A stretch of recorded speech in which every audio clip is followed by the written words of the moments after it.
We've just been had a chance to have the football players come on the field, the seniors.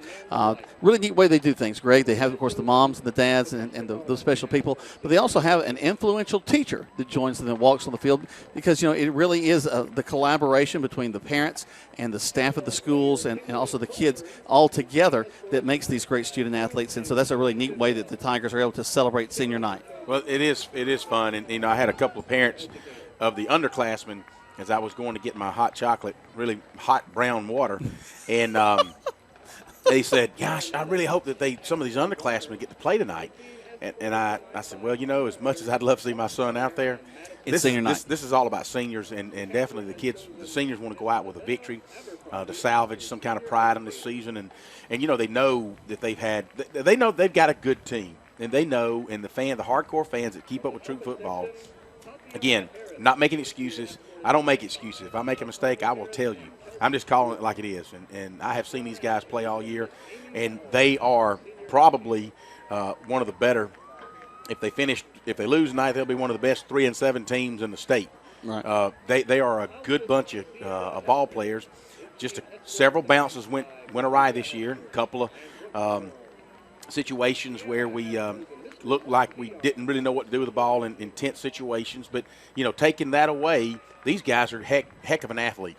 Do you know, Greg, I think about this team, and I'm going to be very candid. We and I do a job of trying to make sure we're very positive as we think about these, because these are young men. Mm-hmm. These are 16, 17, 18-year-old young men down the field, and their experience level is not very high, so they're going to make mistakes. That's part of the process and learning, and I don't even want to talk about all the mistakes I made as I was this age. Absolutely. But at the same time, I think about the process of this season, and it's almost a reverse of what you would normally see.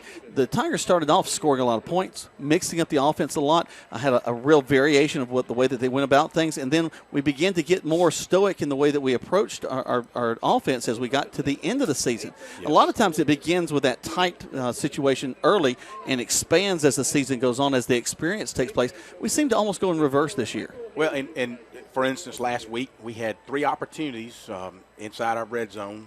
Actually, in their red zone, we had offense, and first 3 times on first down, we fumbled the ball, and that's totally uncharacteristic. But you go back and look, and the times that we've had some turnovers, the times that we've thrown a key interception, and we were still in the ball game at Sandy Creek down to the last minute. We were still in the ball game with Harris County down to the last minute. I mean, we've been there, but you're right. It looked like we got a little bit more kind of methodical without any extracurricular activity, meaning, and I hate to use the word, open it up a little bit, but we became very conservative as the season wore on. I'm just kind of glancing back at our season here. Really the first official game was against LaGrange. Come away with a win there, 36-14. Looked like world beaters. I mean, just really. Of course, now Dre Towns goes out in that ball game. There's a key component to the offense. That's a difficult game. But then we go to Northgate, come away with a 29-7 win. That's right. Against a team that was playing very well and had high hopes for the season. That's right. Harris County, did so well early on, but as it happened several times in the season, we give up that late in the first half touchdown or field goal, which sets the momentum back on the other side as we go into halftime against Carver. I mean, taking the former state champs to 43-41. That's right. Just think about how wide open that offense was that night. Against Callaway, coming away with a win, so we did win the championship of our town, I guess, this year with a 37-27 against a high-flying offense. Now, they had not put Terry Godwin in at the quarterback yet, but still we're doing very well with their offense and moving the ball well. Woodward Academy in that ball game in the first half, a few mistakes, late scoring in the first half, and then they roll on us in the second. That's right. Against Sandy Creek here at Callaway Stadium, in that ball game, very much so in the first half. Again, as we go into the second half, it falls away from us. Against Carrollton, a ball game, I'll be honest, we weren't in. I thought we were going to be not able to even play. Emotionally. Exactly. We had just not balled into that ball game. Fayette County last week, probably my most disappointing night of the year so far, because that was a very winnable game, give us the potential to possibly walk into the playoffs at a 4 seed. But tonight, that's not up for grabs anymore. Tonight, it's about playing for pride. It's about these seniors get the chance to be on the field one more time and experience the lights of Callaway Stadium for that last moment. Well, and you're right. The way you played that all throughout the review of the season, and you look back and as seniors, I don't know, and you and I played, and we look back on some of the things that, I was hurt in our very last practice. one of the former Troup coaches who's now a coach. He's been all over the place. Love him to death. But we were going through defensive strategies, and I went to from a linebacker position, went outside to pursue it. He tripped and fell on my ankle, tore it all up, and that's my memory of my last ball game. We went to the playoffs against Westminster, and could barely play offensive tackle, but could not play linebacker. Now these kids are seniors, and they know a lot of these kids will never put on pads anymore. Mm-hmm. I mean, they're done. And that's what Coach Danny Williams years ago told us. He said, football is for seniors. You won't put on – most of you guys will never see the pads anymore once you finish this night's game, this senior season. Go out and make it your best season ever because, like I say, you play like it's your last game every game. Mm-hmm. And I think when you instill that kind of thought in them, they really stay focused that season and have a good time through the senior season. However, they're going to look back and there's some question marks, as you just pointed out, and they're going to wonder, man, we were so close. What if? And what if? So. Those what ifs will play on for a while. Let's go and take our first break. When we come back, lots more to talk about. We'll bring Tony Walls into the conversation as he's with us tonight. The gang's all together right here on Eagle Sports. Joel Upchurch is your Remax Result agent. No matter if you're selling or buying, the first phone call should be to Joel Upchurch at 706-523-1702. This week's featured listing is on Ridgecrest Road. It's the crown jewel of downtown LaGrange. This beautiful home has beautiful bedrooms, beautiful dining room, beautiful family room. It is the total package house for $319,500. If you want to know more about this house or get your home listed, call Joel Upchurch at 706-523-1702 or see the listings at joelupchurch.com.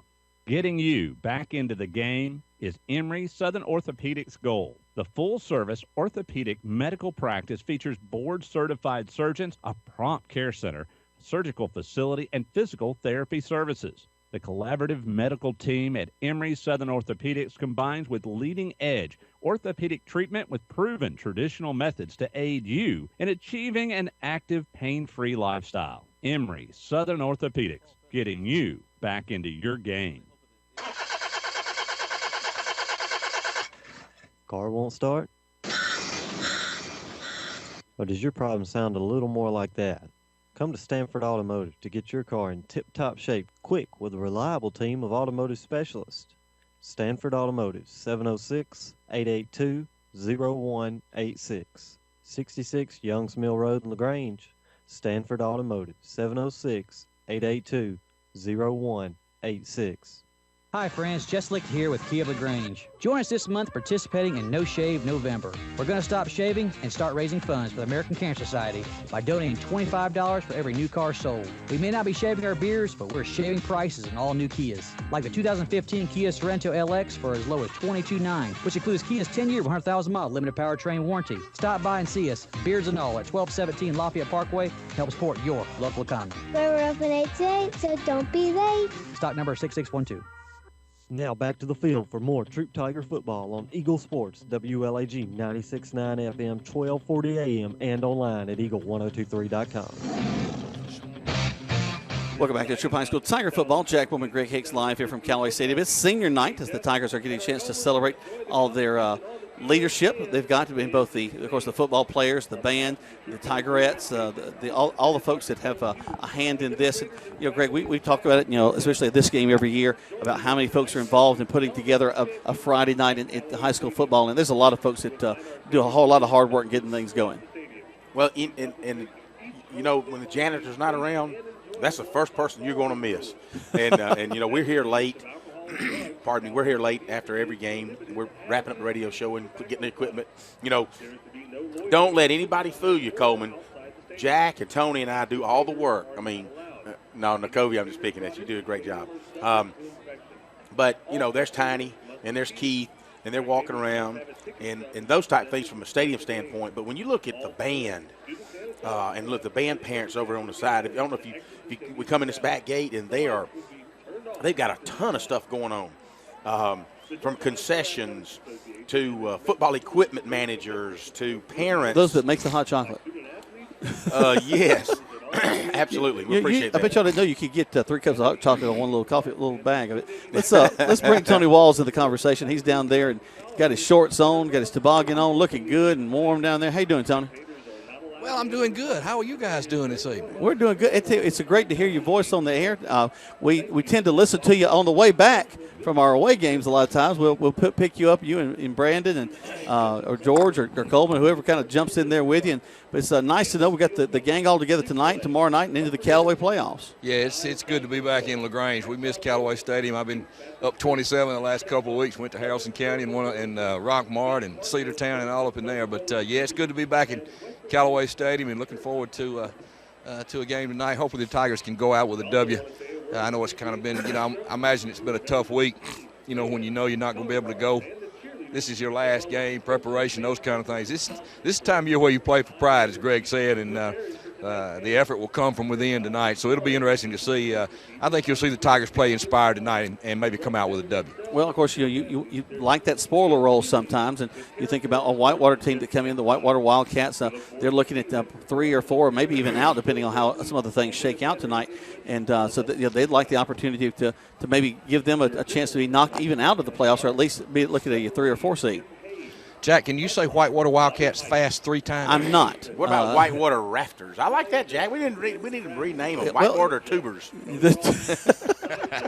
we talked about that. The Rapids or Rafters might be a better name for them, but they're about to play the national anthem. As they're getting ready to do that, we're going to step away and bring you lots more football when we come back. Right now, you're listening to Tiger Football right here on Eagle Sports. Good food. Where do you find it? Because when you spend your hard-earned money, you want good food. So the place you'll find that good food is at Rogers Barbecue on New Franklin Road in LaGrange, where they only serve American-grown catfish, barbecue cooked to perfection, and with all the fixings to make it worth every penny. Rogers Barbecue is locally owned and run with care since 1945. Come eat with us Monday through Saturday from 11 to 9, or use our carry-out window. Rogers Barbecue, New Franklin Road, LaGrange. Flu season is upon us, and we would like to invite you to get your flu shot from Holmes Pharmacy. If you have Medicare or insurance, it could be free. And if you have a big group of 10 or more that would like to get their flu shot, call Holmes Pharmacy and we can come to you. Hi, I'm Perry Prather, pharmacist at Holmes Pharmacy. So drop by Commerce Avenue in LaGrange, Georgia. We have your flu shot ready. So come see me or any of my fine staff at Holmes Pharmacy today. Attention, attention! If you are currently an active duty or retired vet, or if you are employed by a school or university, you qualify for supplier pricing. Step into a 2014 GMC Sierra Double Cab SLE for $29,886 or a 2014 Chevy Cruze LT for $18,963. Come in and save thousands at All Pro Chevy, Buick, Cadillac, and GMC on New Franklin Road in beautiful LaGrange. All Pro Auto Group, where the customer always wins. You're listening to Eagle Sports, WLAG 96.9 FM, 1240 AM, and online at eagle1023.com. Now back to the field for more Troup Tiger football. Welcome back to Troup High School Tiger football. I'm going to talk for just a moment, but in a moment you're going to be listening to the pride of Troup County, the Troup High School Tiger Marching Band, as they'll be they're having the moment of silence right now. Of course, I'm talking through it. That's kind of inappropriate. But just a second, we will have the national anthem. We'll let you hear that as it is senior night for these band members as well. Good crowd here at the stadium as their folks are starting to roll in. Whitewater doesn't like they're going to bring a whole lot of folks, but hopefully they'll be bundled up and warm tonight. Where you will see the color guard from the Troup High School Junior Reserve Officer Training Corps. They will be presenting the colors during our national anthem. As we mentioned, the colors are coming in from the scoreboard side of the field. The Air Force Junior ROTC from Troup High School makes their way in from the end zone. You hear the drums of the band begin to kind of rev things up. And, guys, this does kind of rev you up, especially if we think about the emotions these seniors are feeling. This is the last time that it's going to be for you, that the national anthem is going to be played, that the drums are there, that the flag is making their way out on the field. And Tony, I can imagine that it's a special moment for these kids. They try to tell us from the 9th grade on that, this night is going to be here before you know it, before you can blink an eye. And it's finally going to hit some of them between the eyes tonight, as you guys mentioned. This will be the last time some of them suit up. So it's quite an emotional time for some of these seniors. The band, of course, assembled there at the 50-yard line. Their band director, Johnny Hurd, has done a tremendous job of putting their show together this year. And a lot of these incredible support by these band parents to help them to get everything together and all the different aspects that go along with that. And at this time, we'll let you listen to the pride of Troup County, the Troup High School Tiger Marching Band, and our national anthem.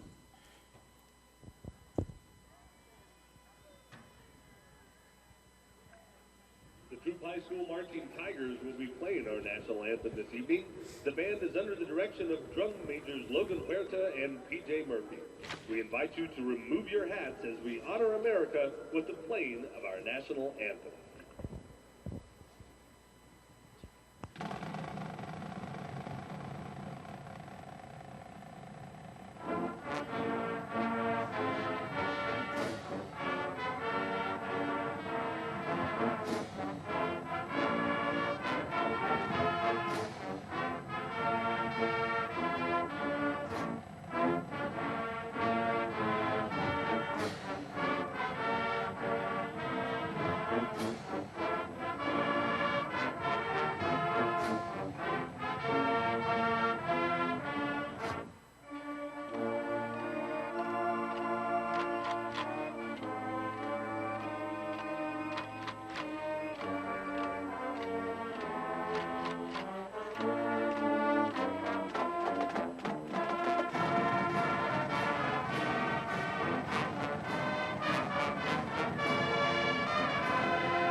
The pride of Troup County, the Troup High School Tiger Marching Band with our national anthem. We'll step away for one more break. When we come back, we'll start talking about how this game is going to commence live here from Callaway Stadium on Eagle Sports. Flu season is upon us, and we would like to invite you to get your flu shot from Holmes Pharmacy. If you have Medicare or insurance, it could be free. And if you have a big group of 10 or more that would like to get their flu shot, call Holmes Pharmacy, and we can come to you. Hi, I'm Perry Prather, pharmacist at Holmes Pharmacy. So drop by Commerce Avenue in LaGrange, Georgia. We have your flu shot ready. So come see me or any of my fine staff at Holmes Pharmacy today. Hello? Hi, Jennifer. Listen, Nick is here with me, and he's very, very sorry. Who is this? I'm Nick's State Farm agent. State Farm is famous for having great claim service. When Nick got in his little fender bender last month, State Farm patched things up for him right away. I think he's hoping we can patch things up with you, too.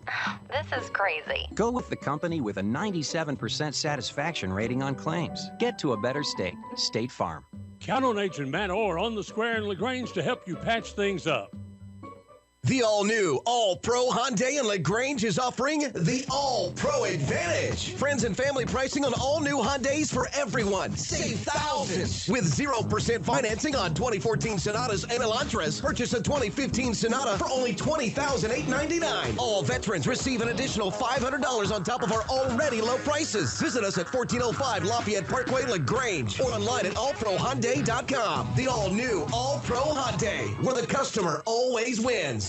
You're listening to Eagle Sports, WLAG 96.9 FM, 1240 AM, and online at eagle1023.com. Now back to more Troup Tiger football. Welcome back to Troup High School Tiger football. Jack Womack, Greg Hicks, Tony Walls down on the field, and we're ready for the last night of Troup High School Tiger football. Of course, you can stay here on Eagle Sports with us all the weekend long, just about, as we've got, of course, the Troup High School Tigers playing tonight and tomorrow night. We've got the Callaway Cavaliers coming in here at Callaway Stadium, and a big ball game there, guys. We have a lot of implications for playoffs. And Tony, I know that the Cavaliers are fired up about bringing Central of Carroll County coming into Callaway Stadium tomorrow night. Yeah, Jack, that'll be for the Region 5 AAA Championship. Cavaliers are undefeated in the region, as Central Carrollton is also. Central Carroll comes into the game. I think they're ranked 7th this week in AAA standings, an excellent football team. And I look on the schedule here with Whitewater, and there are a couple of common opponents that we'll talk about tomorrow night with Central Carroll. But, yeah, it should be a big night tomorrow night, as it will be tonight for the Troup Tiger. Well, you're exactly right. Of course, now, thinking about Whitewater as they come in, they've had an impressive victory. If you like to look at college football standings, you're talking about quality wins, and they've got a big one against Woodward Academy. Oh, yeah. That was a big win for them, who previously had been unbeaten in the region, 31-28 in that ball game. I was just looking at another stat that I saw, guys, that we talked a little bit about this in the early part of the pregame. The Tigers have led in 3 of its 4 region matchups at halftime. Yes. They've led at halftime, and at least 3 of those 4 is that second half that just tends to bite us in the rear end. But, maybe again, we talked earlier about we're playing for pride tonight, the seniors especially, and I think they're going to come out and they're going to have a lot of fun their last ball game. They realize, hey, we could have, but we didn't. So let's just don't focus on the past. Let's focus on our future and the future of Troup High Tiger football program. We're going to have a lot of seniors leaving this program this year, but I'm telling you, I've watched our 9th grade team and I've watched our JV team this whole fall season, and we've got some tremendous athletes that are going to be coming up, and they're going to continue to grow and develop through technique and through strength, and hopefully grow mentally as well over the next 2 years. And I think, Jack, as you and I were talking during break, it sure would be nice to build a program that where we walk out on the field every day expecting to win, expecting to go to the playoffs, and expecting to play deep into the playoffs, if not for the state championship year after year. And it's kind of a mindset that we have to have. It's about reloading and not rebuilding. That's correct. I mean, that's really where we want to be. Right now, one of my biggest concerns going into next year, I hate to even look ahead that far, but our line will not look like it does now. We will not have the technique and the power that has been one of the just mainstays of the past several years of the Troup High School. With Jay Hernandez and Mitch Mathis stepping away. I mean, you've got two guys that have aspirations for the next level. That's right, and you will still have. I'm glad that Brandon Barrington got in late in the season. He really played half the season at left tackle. It gave Tristan Thompson a chance to go over to defense. And looking back now, as much as I love Tristan Thompson being on the offensive line, he is absolutely grown up and loves defense, and he's a big kid. He's bigger than Mitch Mathis now. And I used to talk about how big Mitch is, but Tristan really enjoys that. So, but yeah, we got to rebuild that offensive line. We'll have Hudson Newton coming back. We'll have Jorge Benitez coming back. We'll have Brandon Barrington coming back.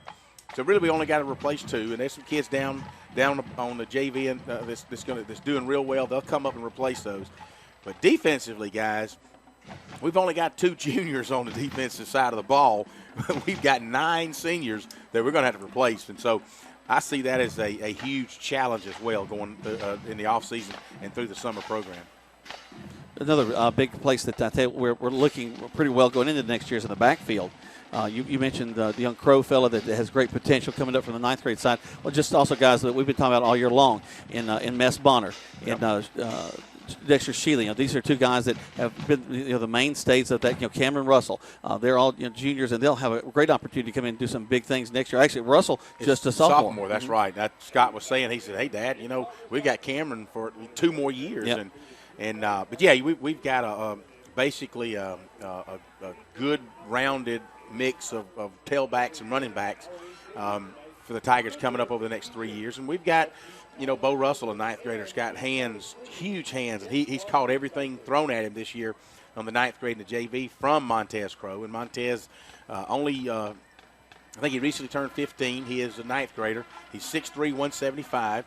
And I told him, I said, man, just keep getting bigger, keep getting stronger. And maybe by the time you're a senior, if you're 205 or 210, wow. And his grades are excellent. He could be the next big D1 prospect coming out of here. But so the future is bright for the Tigers. I do believe. There's that Scott Hicks that this is a 9th grader, but I tell you what, if I'm gonna say something about Scott, like Andrew Palmer, a buddy of mine, that went on and walked on at Auburn and wound up getting a national championship ring, and he's 5'11", 265, 275, and I told him, man, you don't need to go down there. You need to go to LaGrange College or Maryville. And he goes down there and proves me wrong. I tell you what, Scott Hicks, if everybody had a heart and worked as hard in the weight room as he does, and had the heart that he wants to, the belief that this team can come together as a team and work together and eat right and just develop. He is so excited as a 9th grader, and this is a young man that's really never played football a lot, but he is taking it all in. Let's take one more break. When we come back, we've got the coin flip right here from Callaway Stadium on Eagle Sports. Good food. Where do you find it? Because when you spend your hard-earned money, you want good food. So the place you'll find that good food is at Rogers Barbecue on New Franklin Road in LaGrange, where they only serve American-grown catfish, barbecue cooked to perfection, and with all the fixings to make it worth every penny. Rogers Barbecue is locally owned and run with care since 1945. Come eat with us Monday through Saturday from 11 to 9, or use our carry-out window. Rogers Barbecue, New Franklin Road, LaGrange. Rob Upchurch is your RE/MAX result agent. No matter if you're selling or buying, the first phone call should be to Rob Upchurch at 706-523-0014. This week's featured listing is better than new. A spacious home on a 1.5-acre lot in the Rosemont area. Hardwood flooring, oversized family room with a huge master and a huge master bath. If you want to know more about this house or get your home listed, call Rob Upchurch at 706-523-0014 or see the listings at robupchurchsells.com. Hi friends, Jess Licht here with Kia LaGrange. Join us this month participating in No Shave November. We're going to stop shaving and start raising funds for the American Cancer Society by donating $25 for every new car sold. We may not be shaving our beards, but we're shaving prices on all new Kias. Like the 2015 Kia Sorento LX for as low as $22,900, which includes Kia's 10-year, 100,000-mile limited powertrain warranty. Stop by and see us, beards and all, at 1217 Lafayette Parkway. Help support your local economy. We're open 8 to 8, so don't be late. Stock number 6612. Now back to more Troop Tiger football on Eagle Sports, WLAG 96.9 FM, 1240 AM, and online at eagle1023.com. Let's go down to the field for Tony Walls in the coin flip. Okay. Here we go. What are you going to call? What do you say? Tails. All right, here we go.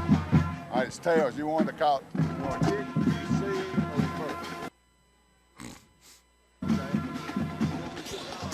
So Whitewater has won the toss, and they've elected to receive, guys, to start the ball game. All right, so our defense will be on the field. You know, guys, I was going to make a comment about that just earlier. As we think about last week, not real pleased with the outcome of that. But we mentioned in that third quarter, we turned over the ball 3 times in a row on the first play from scrimmage. Defense kept them out, right inside the red zone 2 times in a row. So, the defense was called upon to do some big things, and they answered well to just have 1 score out of those 3 different times to be inside the red zone. Pretty amazing. One more break. We come back. We'll kick things off right here on Eagle Sports.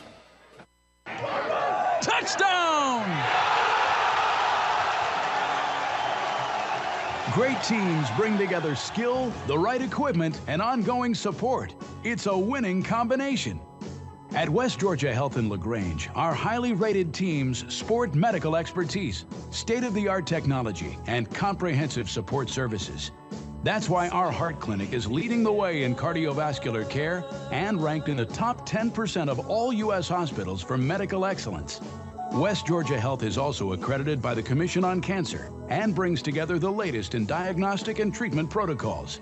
When it comes to keeping you healthy, West Georgia Health is on your side.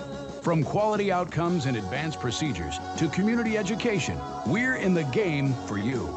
For more information or to review our playbook, visit wghealth.org. West Georgia Health. So healthy together. You're listening to Eagle Sports, WLAG 96.9 FM, 1240 AM, and online at eagle1023.com. Now back to more Troop Tiger football. Welcome back. Just taking a look around the region a little bit. Fayette County has Sandy Creek tonight. Right now they're 2-2 in the region. That's going to be a tough matchup for them. Woodward Academy will be taking on Carrollton.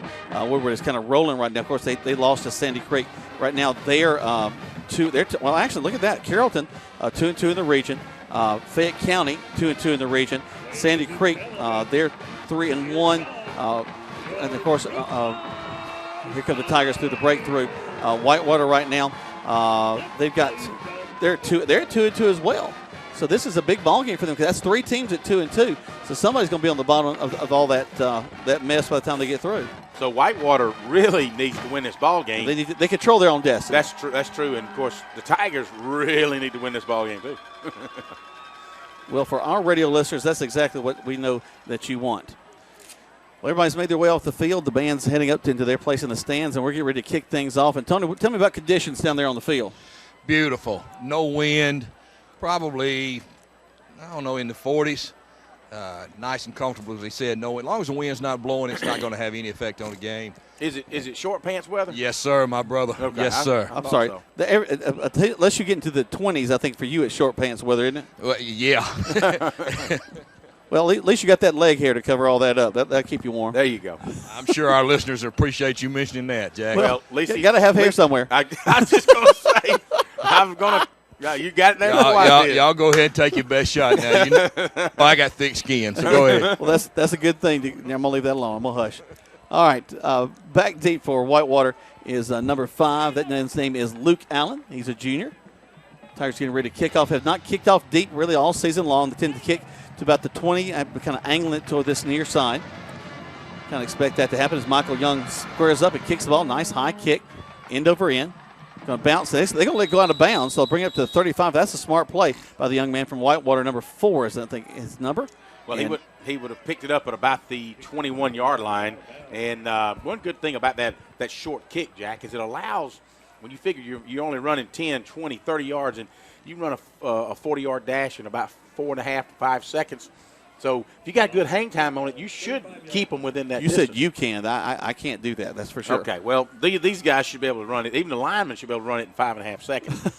So at any rate, they'll start at the 35-yard line. No time off the clock. We get things started here as the senior night here at Callaway Stadium. Whitewater comes out. They'll put twins to this near side, a single receiver on the far side. Quarterback will be in a shotgun set with a wing to the right as well. Tigers trying to anticipate the count. They had a little bit of a stunt coming on, running about a 3-4 right now. They'll walk the outside linebacker up. Kind of a pistol set for Whitewater. The quarterback will step up, hand it off to his tailback. He's going to go around right in. He's going to get across the 40, going to be knocked out of bounds just short of the 45-yard line. Nice little tall sweep. He'll pick up about 7 yards. It'll be 2nd down and 3. Actually, I thought they were going to spot it on about the 42-yard line. They're going to actually bring it out to the 45-yard line. So really pick about 9. So it'll be 2nd down and a foot maybe. Back to the shotgun set goes their quarterback. He makes a hard count. The Tigers don't jump it. They do kind of take a little step forward. His name is Jay Ashley, the quarterback, a senior quarterback for them.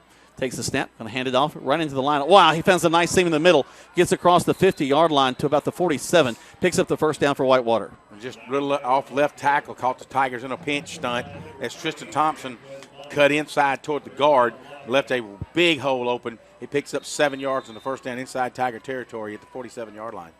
Wing right, twins right. They haven't changed their formation the whole time.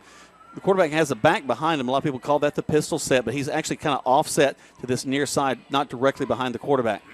Quarterback likes to hand off to his left. He'll put a man in motion. His slot receiver goes back to the other side this time. Tigers adjust to that. Takes the snap, hands the ball off to that tailback again. He goes to the right side. Stopped up pretty well there. He's going to get to the 45-yard line before he stopped. Austin Carter along with O.J. Ziegler and Jadarius Smith on the stop there. And a lot of these, we're going to be calling out a lot of seniors' names. I see Hudson Newton going in, relieving Jason Hernandez. Jason likes going both ways. I tell you what, he enjoys that defensive side of the ball, too. So many kids do like that defensive side of the ball. Well, it's just reckless abandon over there. You're not thinking quite as much. Jay Ashley is the quarterback. He does that hard count. They look back to the other side, get a call from their coaching staff to see what they need to do, how they need to adjust that. He's got the back, number 45, Christian Winslet, just to his left in that wing set.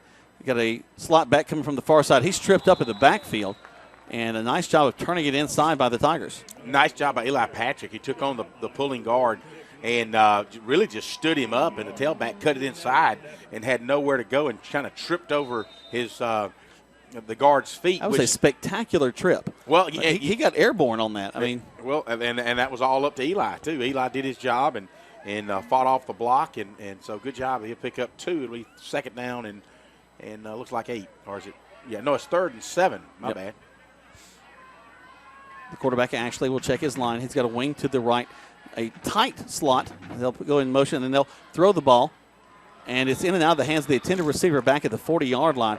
It'll fall short, and they'll have to punt the ball away. They're wide out just on a little 5-yard stab pass. He runs out. He tried to drive Say Sanders off. Say wouldn't have any of it. Stayed right there with him, broke outside, and really he tried to run with the ball before he caught it. And that's the cardinal sin, man. You always look that ball in your hands. Make sure you receive it first before you take off running. Looks like we'll have Vanquez Bonner standing deep on about the 10-yard line. He's going to throw the ball. They throw the ball, and they had a man wide open. It's incomplete. Good job. Woo! The quarterback Ashley backed up there in the punting formation, and nobody covered the receiver going down the right side. He just overthrew him. And, Tony, that'll kind of scare you a little bit. Yeah, they caught the Tigers that time. They had a man wide open, but you know what? A few of those breaks gone against us this year. We'll take that one right there. Amen to that. And, Whitewater's showing right there, guys, that they came and they need to win this ball game. And they were on their opening drive and picked up about 35 yards, and they didn't want to give it up so quick. Well, here come the Tigers. They'll go from a shotgun set to start off this drive. They'll have trips to this near side. Will Smith going to pass on first down, rolls to his right, looking, throws it towards the corner, intercepted. I don't know that he was at. No, they're going to call it an interception. Call it a catch. He gets intercepted at the 47-yard line. One of the things that the Tigers are going to try to do differently this week is kind of test that spread offense. And Will had a receiver. He pumped one time, and you obviously know that he had some linemen in his face.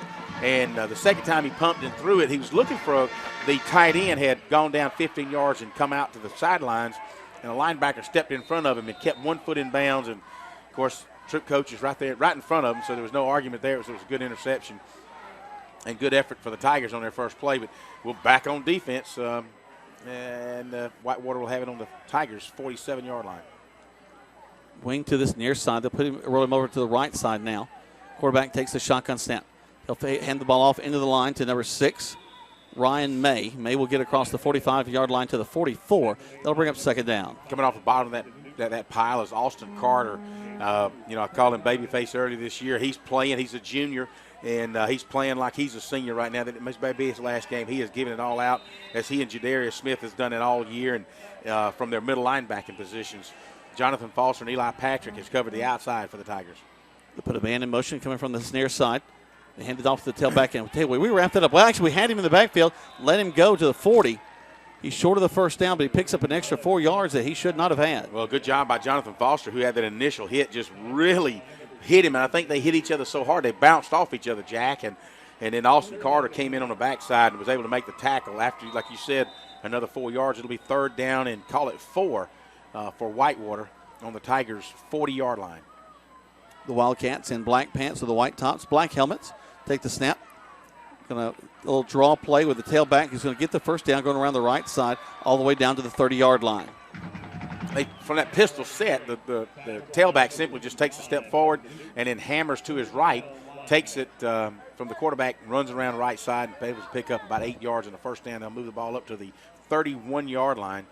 And from that pistol set, the quarterback, obviously Whitewater does throw the ball a lot, and so he has some options to work with. He's empty backfield this time. Now he's a man coming from the far side. We got some movement, and I think that may go against Whitewater. And at that time, granted the whistle was blown, but looked like he was going to keep it and do something with it. So, so that's good. That'll back him up 5. Yep. So 1st and 15 now for Whitewater. 8:44 left to go in this first quarter of play. No score so far as the Troup High School Tigers celebrating senior night against Whitewater. Whitewater again will go with that single back in the backfield. Behind the quarterback, the young man's name, as we mentioned, is Jay Ashley. Ashley takes the shotgun snap, hands the ball off, and we just wrap him up big time. He'll get just maybe a yard past the line of scrimmage, so he'll bring up second down and 14. And number 5 sitting there all by himself, and he's talking to the quarterback, number 1. You said his name is Ashley, and he's probably communicating with him with hand signals like, don't forget about me. Luke Allen's that young man's name, number 5. He's a slot receiver on this near side. We've seen him go in motion a couple of times. Again, here comes Whitewater. Shotgun snap. A little movement in the backfield. They didn't call it. Swing it out there to the tailback, number 5. A great open field tackle by the Tigers. Number 17, Jamal Wilkerson. Jamal Wilkerson from his slot back saw that coming. I believe he also read his signs a while ago. Yeah. Stayed right there. Him and Say Sanders absolutely wouldn't have nothing to that. It'd be third down and 4. Good defense by their 2 corners there. Tony, you're right down on the field. How did you see that? That was a great open field tackle by number 17 right there. You called his name, Greg. He diagnosed that play from the start and was able to hold it to a short gain. Here comes Whitewater again. They'll roll the slot receiver over to the far side. So you got twins to the top and the bottom, single back in the backfield. Quarterback actually going to throw across the middle, complete. We hit him as soon as he catches the ball, but they think we may get he's going to get a first down all the way up to the 20. No, actually, he's short. He's short. He's going to have about 4 more yards. My bad. I forgot that we had backed him up 5 on that motion penalty as we started off this drive. And, of course, guys, Tony, I know you're right there on top of it. Whose helmet came off? Well, Jamal Wilkerson's helmet came off. Right, number 17 Wilkerson's helmet came off. That's going to bring up 3rd and about 4, guys. And they're in 4-down territory. Obviously, they don't have a field goal kicker. Or at least we're under the impression that they don't. Well, they don't have a punter. They like to throw the ball down the field. Well, so here we go. It'll be 4th and, what would you say, 4, guys? 4th and 4 from the 25-yard line. Quarterback looks over to the sideline, takes his call, going to run that little, actually fakes the draw. It's a little read run option. Quarterback keeps it, and he can scat. He's down to 10. 5, angles towards the end zone, goes in for the touchdown for Whitewater.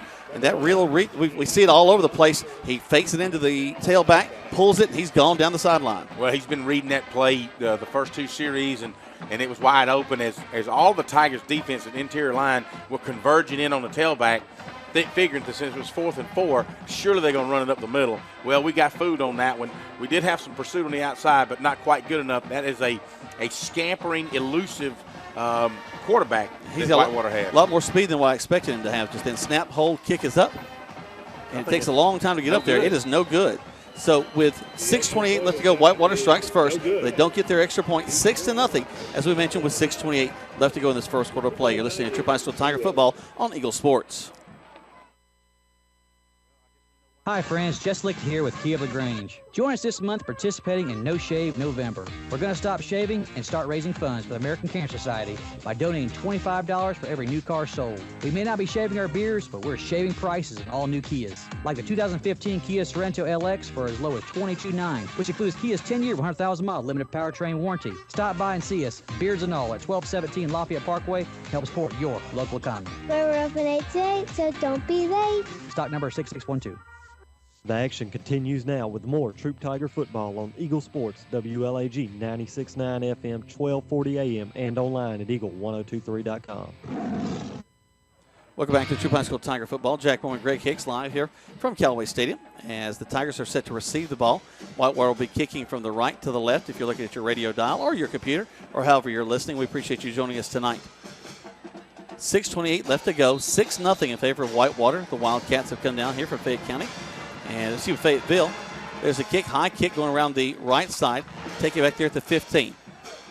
Following behind the wall is Dexter Shealy. Gets to the 20 and going to drive down to the 23-yard line. And that's where the Tigers will have it 1st and 10. Looked like, guys, it just took a little bit too long for that hole to open. He was following his blockers, and just nothing seemed to pan out for him. And he certainly looked like he was waiting for that hole to open where he could just dart through it, but just didn't seem to get it there. So the Tigers will make their way onto the field. Again, they're going to go from the shotgun set. Mess Bonner will be in the backfield beside the quarterback, Will Smith. A legal substitution, I believe, is what we're going to have against the Tigers as they're struggling to get things going here, coming back into the field of play. Well, we only have 12 guys on the field, and we're trying this new offense this week. Kind of as I was told, it's kind of that no huddle, high octane type offense. Spread out. We're going to go with. Well, and everybody wants to be in it, so you just got 12 guys this time. I'm proud of the officiating crew for being able to count that high. Well, one of them took his shoes off. But here we go. Will Smith will take the shotgun snap. He'll step up, hand the ball off to his tailback. He's going to fight across the 20, and he'll get close to the original line of scrimmage. That'll bring up 2nd down. What did you see, Tony? That's a big hit right there by number 21, Russell Welch and Whitewater. There was a hole there initially, but, boy, he closed that in a hurry and held that play to about a 1-yard gain. Whitewater, we haven't seen a lot of them on defense. That's just the second offensive play run by the Tigers so far in this ball game. That's right. Guys, that middle linebacker weighs 255. He's a big boy. Russell Welch, he's a big boy. In fact, he is the linebacking quarterback there. As we're going to go into the line, get up to near the 25-yard line. Brings up 3rd down. And if you look at the Will and the Sam linebackers, really don't play close to him. He's pretty much center field right back there, taking care of everything. He's a center of attention, isn't he? I was watching the Tremaine Tolbert, number 80, stalk blocking number 22, the wide out, and they were having a little after-hours discussion. And I like the way Tolbert's still getting after it. He'll be coming back next year with some good hands, as we know that Tremaine's had this year. But Tigers, again, spread it out today and just kind of testing this new offense out. Wing right, twins right. Smith takes the snap, rolls to his right, looking downfield, going to air it out way down the field. Going to bump it and grind it, and we make the catch. What? No, they're going to say it's incomplete. Yeah, I think he was out of bounds, guys. Just from my vantage point, it looked like it was out of bounds. Now, again, I'm on the other end, but I'm just down the line here, and looks like he didn't get his foot down. I'm not sure. That was so close. A bang-bang play there to go against the Tigers. The ball just kind of hung up there. I know you're down and you had a good view down the sidelines, but I'm kind of like Coach Floyd now. I'm from my vantage point, it looked like he brought 1 foot down. If anything, it might have been offensive pass interference where he pushed at the last second to get that height advantage over him. You know, how many times have we watched him make that catch this year, guys? Tolbert. I mean, every time you throw it to him, he catches it down. He just really he does a good job of high pointing the football and catching it with those hands. And he's really he's quite a weapon. Extends the body, that's for sure. Smith back to punt the ball. He steps up, gets the kickoff blocked. And Whitewater's going to pick it up or fall on it and roll down to the 2. And, guys, we've talked about it many times. If you watch film of the Tigers, you're going to try to get a punt block on, and it worked for Whitewater here in our first attempt at punting. I know we've had a couple of touches a touch a week and a half ago at Carrollton, and just always been the whole season just a little bit too slow about getting that punt off, and not just getting it off, but blocking on the outside for him as well. And actually, that was kind of an inside-out block. He kind of came from the outside and just kind of had a little nice move inside. Whitewater will come up to the ball now. 1st and goal from the 3. This is their 3rd time having the ball so far in this contest. They're leading 6-0 with 4:54 to go. The play is whistled dead. Let's see what the officials are going to call there.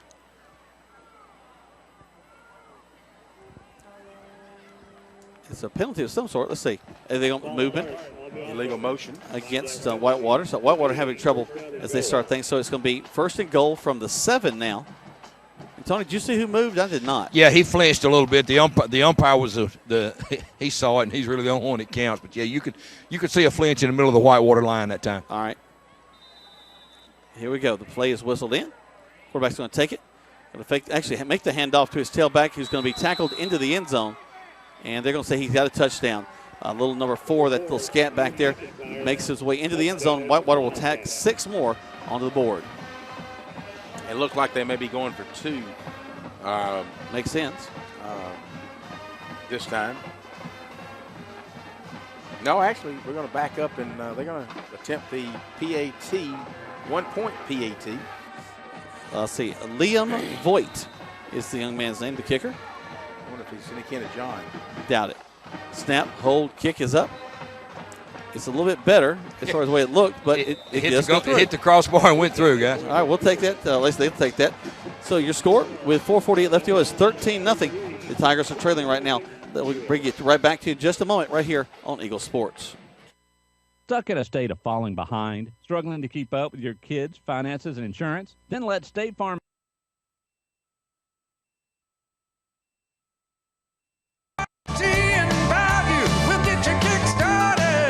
Yes, it's the right time and the right place is Holmes Pharmacy. You'll save like never before. Save money when you buy. And we accept Miss Sharp today and get to a better state with State Farm. Discounts may vary state to state. Now back to the field for more Troup Tiger football on Eagle Sports, WLAG 96.9 FM, 1240 AM, and online at eagle1023.com. Welcome back to Troup High School Tiger football. Jack Bowman, Greg Hicks, Sonny Walls down on the field. And Whitewater set to kick the ball off to the Tigers once again. They're leading right now 13-0 with 4:48 left to go at the first quarter. High kick over to the right side. Be taken right there at the 15. Tigers going to toss the ball, and Whitewater reads it well. They're going to stop us at the 22. And, Tony, I think that was a good idea, just not necessarily executed quite as well. Well, you're exactly right, but let's give Whitewater a little credit for staying in their lanes and doing their special. Did a good job covering that kick. And you're right, the Tigers have tried a couple of things different tonight, but, so far Whitewater's been up to the task. Good point you make, Tony. That's exactly what I was going to say, is that they were disciplined, they stayed in their lanes, and had they converged to the center of the field, we may be talking 6 points for the Tigers right now. So here come the Tigers. Again, they're going back to the wide-open offense. They got a slot receiver to the top side. Man wide to the steer side, and Tolbert going to hand the ball off to the tailback. Going to try to get to the corner. And we just barely get there, but they're going to tackle us right at the line of scrimmage. Brings up 2nd down and 9. Well, don't so much know that it was a hard hit, but he went hard down. Mess Bonner really got his breath knocked out of him, it looks like, as he landed flat on the ball. And yeah, that's exactly right, Greg. He landed on the point of that football. Looks like he might have got the breath knocked out of him a little bit, but I think he's okay. And I don't know how much that guy weighs that landed on him, Tony, but they all big on that defense. They all look like the same. I mean, they're all about the same size, same weight, and, boy, they really move well too, guys.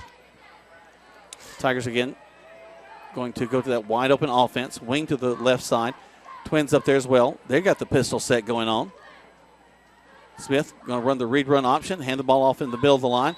Going to get a couple of yards there across the 25-yard line. Brings up 3rd and 5. I was looking at Travis Johnson that time, the tight end who was at that time on the left side of the line, and he had to come across and blocked the big linebacker, number 21, and he's willing to take him on, that's for sure. So there's no scaredy cat in these Tigers for sure. They'll take on all these big guys.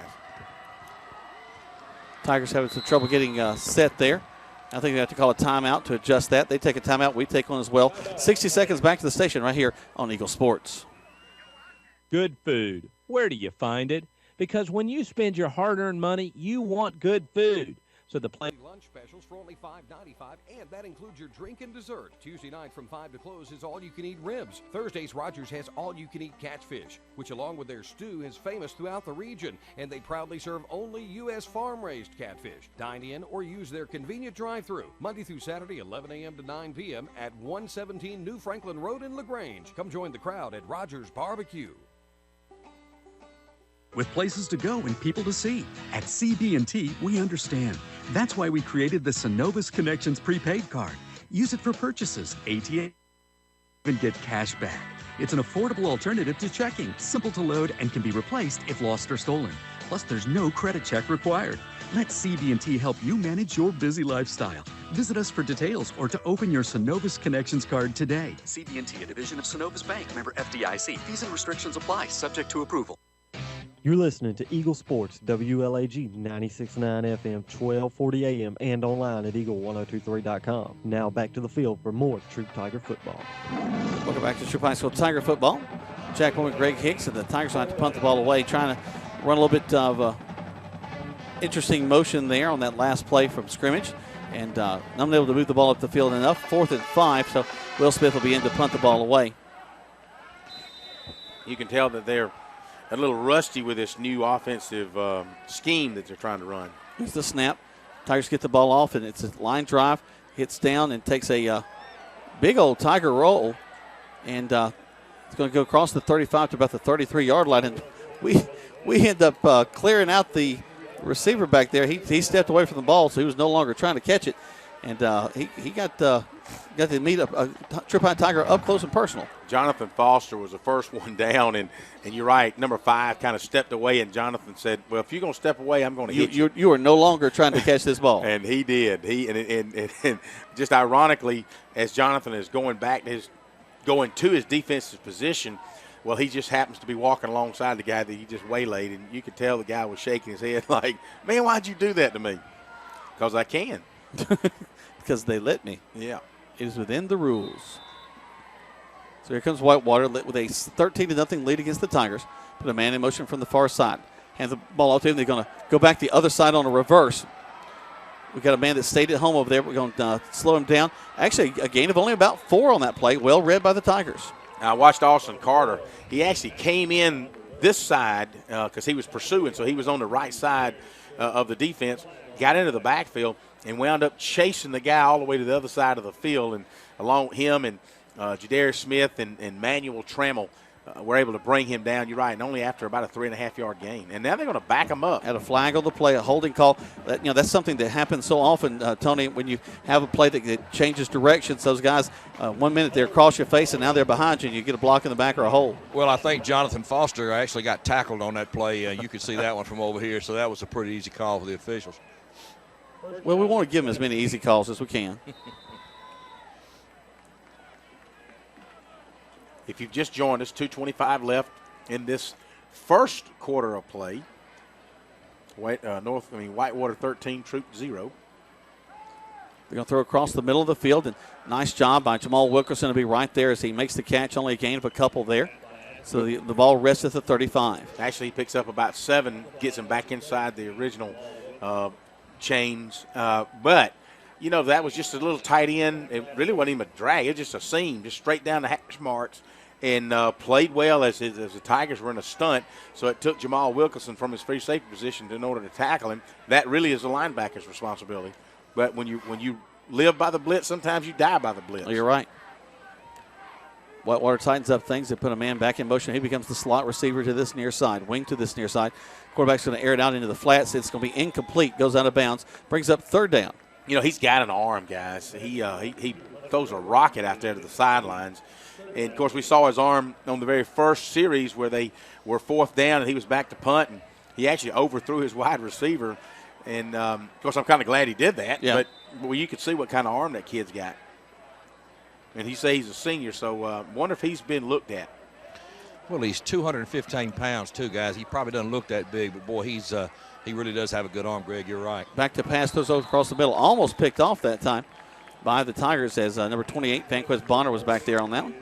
From his slot position, number 2, again, the outside linebacker didn't hold him up. He just kind of was blitzing in for the quarterback. Quarterback let the slot back run down about 12 yards, and Vanquist Bonner was able to break that pass up and was really talking to number 2 and basically probably tell him he didn't want any of that because if he comes into his area, he's going to be like a beware of the dog, you know? Yep. All right, so let's see if Northgate actually punts this time as it's 4th down and 8, up 13. You never know. They may try something stupid. And 32, they're going to step up, and he's going to keep it. It's not stupid. He has Nope. the opportunity to get a first down. He may not get it. Lose the ball. So the Tigers will have the ball one way or the other. He would not have gotten the first down anyway, and that was Austin Carter that came in. He and Jamal Wilkerson just stuffed him hard. Jack, he wouldn't have gotten the first down. I know, Tony, you're down there on the field, but it looked like he had all aspirations of getting that first down. Well, you know, guys, I don't know if that was a call play or maybe something that the punter thought he saw, but Wilkerson, number 17, boy, that was a great form tackle. He put his helmet right on the football, knocked it loose. So now an opportunity for they need to take advantage of this opportunity with 1:23 to go here till the end of the first quarter. You know, a lot of people like that rugby kick where they kind of step out, and that's happened a lot, but it looked like he was going to kick that rugby kick. Instead, just kept on moving. Will Smith goes into a slot to receiver set to the far side. Split backs in the backfield for the shotgun set. Going to hand the ball off to actually fake the handoff, and it's going to be Dexter Shealy keeping it, and Scrunchy's going to get tackled across the 45. Oh, Scrunchy got scrunched that time, and I'm looking at Mess Bonner, and they've getting Dexter involved in running that triple, quadruple option, if you will. And I'm thinking, man, if you'd have just given it to Bonner that time, Bonner was wide open around the outside. But this is the best starting field position the Tigers have had. They're inside Whitewater territory at the 44-yard line.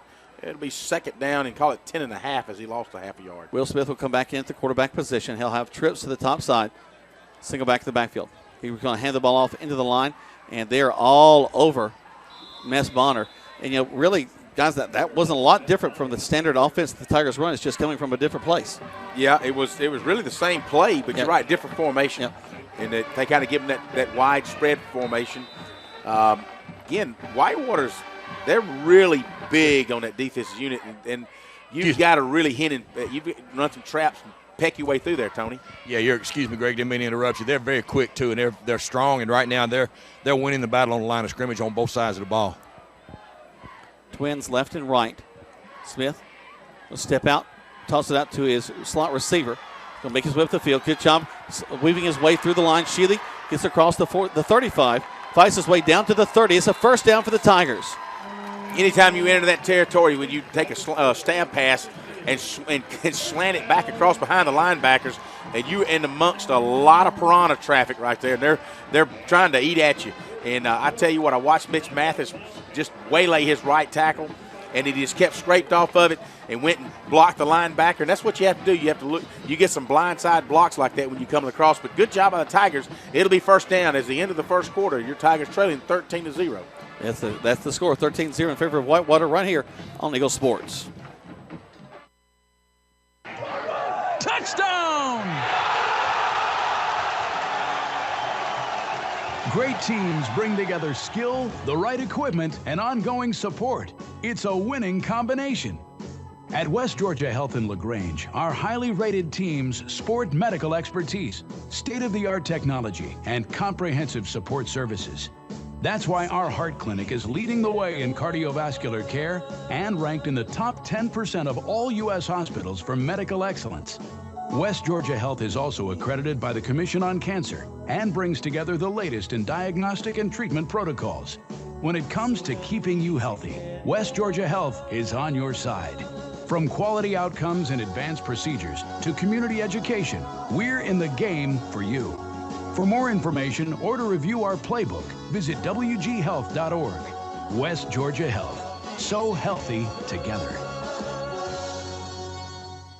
You're listening to Eagle Sports, WLAG 96.9 FM, 1240 AM, and online at eagle1023.com. Now back to more Troup Tiger football.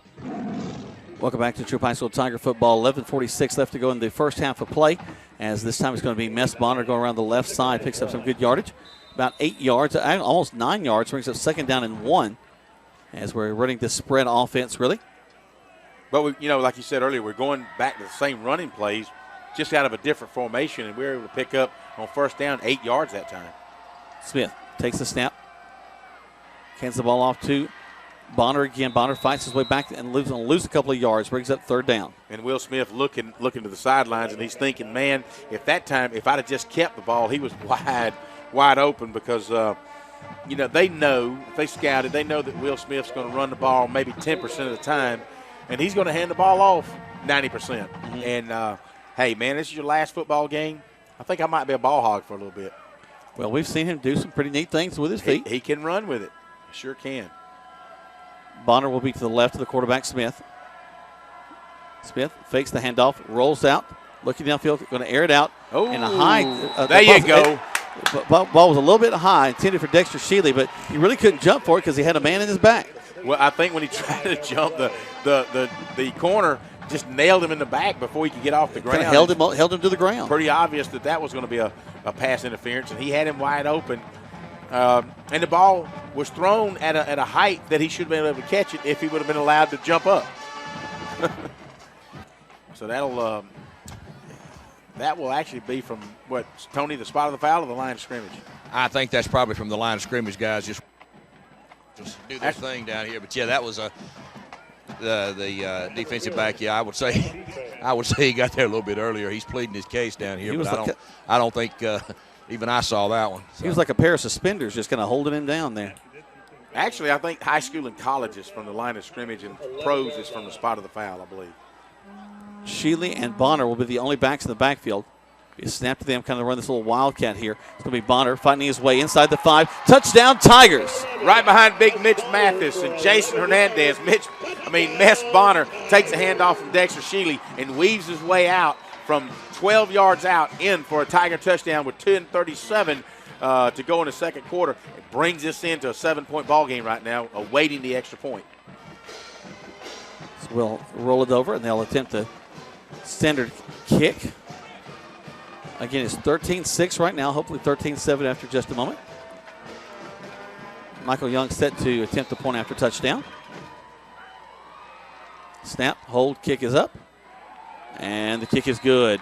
13-7 with 10:37 left to go. Tigers coming back right here on Eagle Sports. Hi friends, Jess Licht here with Kia of LaGrange. Join us this month participating in No Shave November. We're going to stop shaving and start raising funds for the American Cancer Society by donating $25 for every new car sold. We may not be shaving our beards, but we're shaving prices on all new Kias, like the 2015 Kia Sorento L.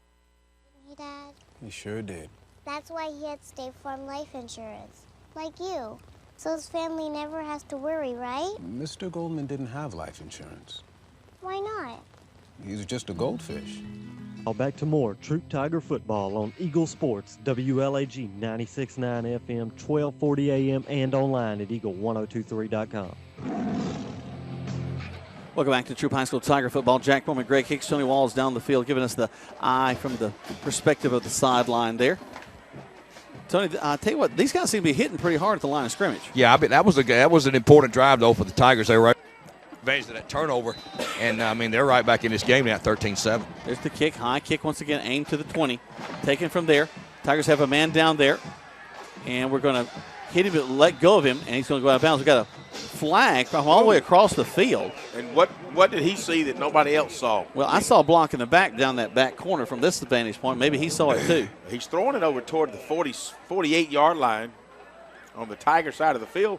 But when he threw it, there was nobody over there. Well, he wanted everybody to see him throw it, too, because he aired that thing out like a lawn dart. He did. That was a Hail Mary. That was a Hail Mary.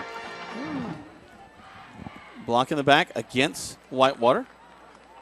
Now, look at my old eyes will pick up something without a pair of binoculars every once in a while.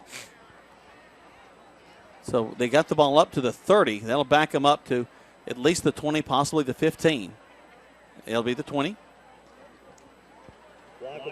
So they'll have the ball first and 10 from there. Their first possession of the second quarter. They had 4 different times they had the ball in the first quarter. Here they go. They address the ball. Twins this near side.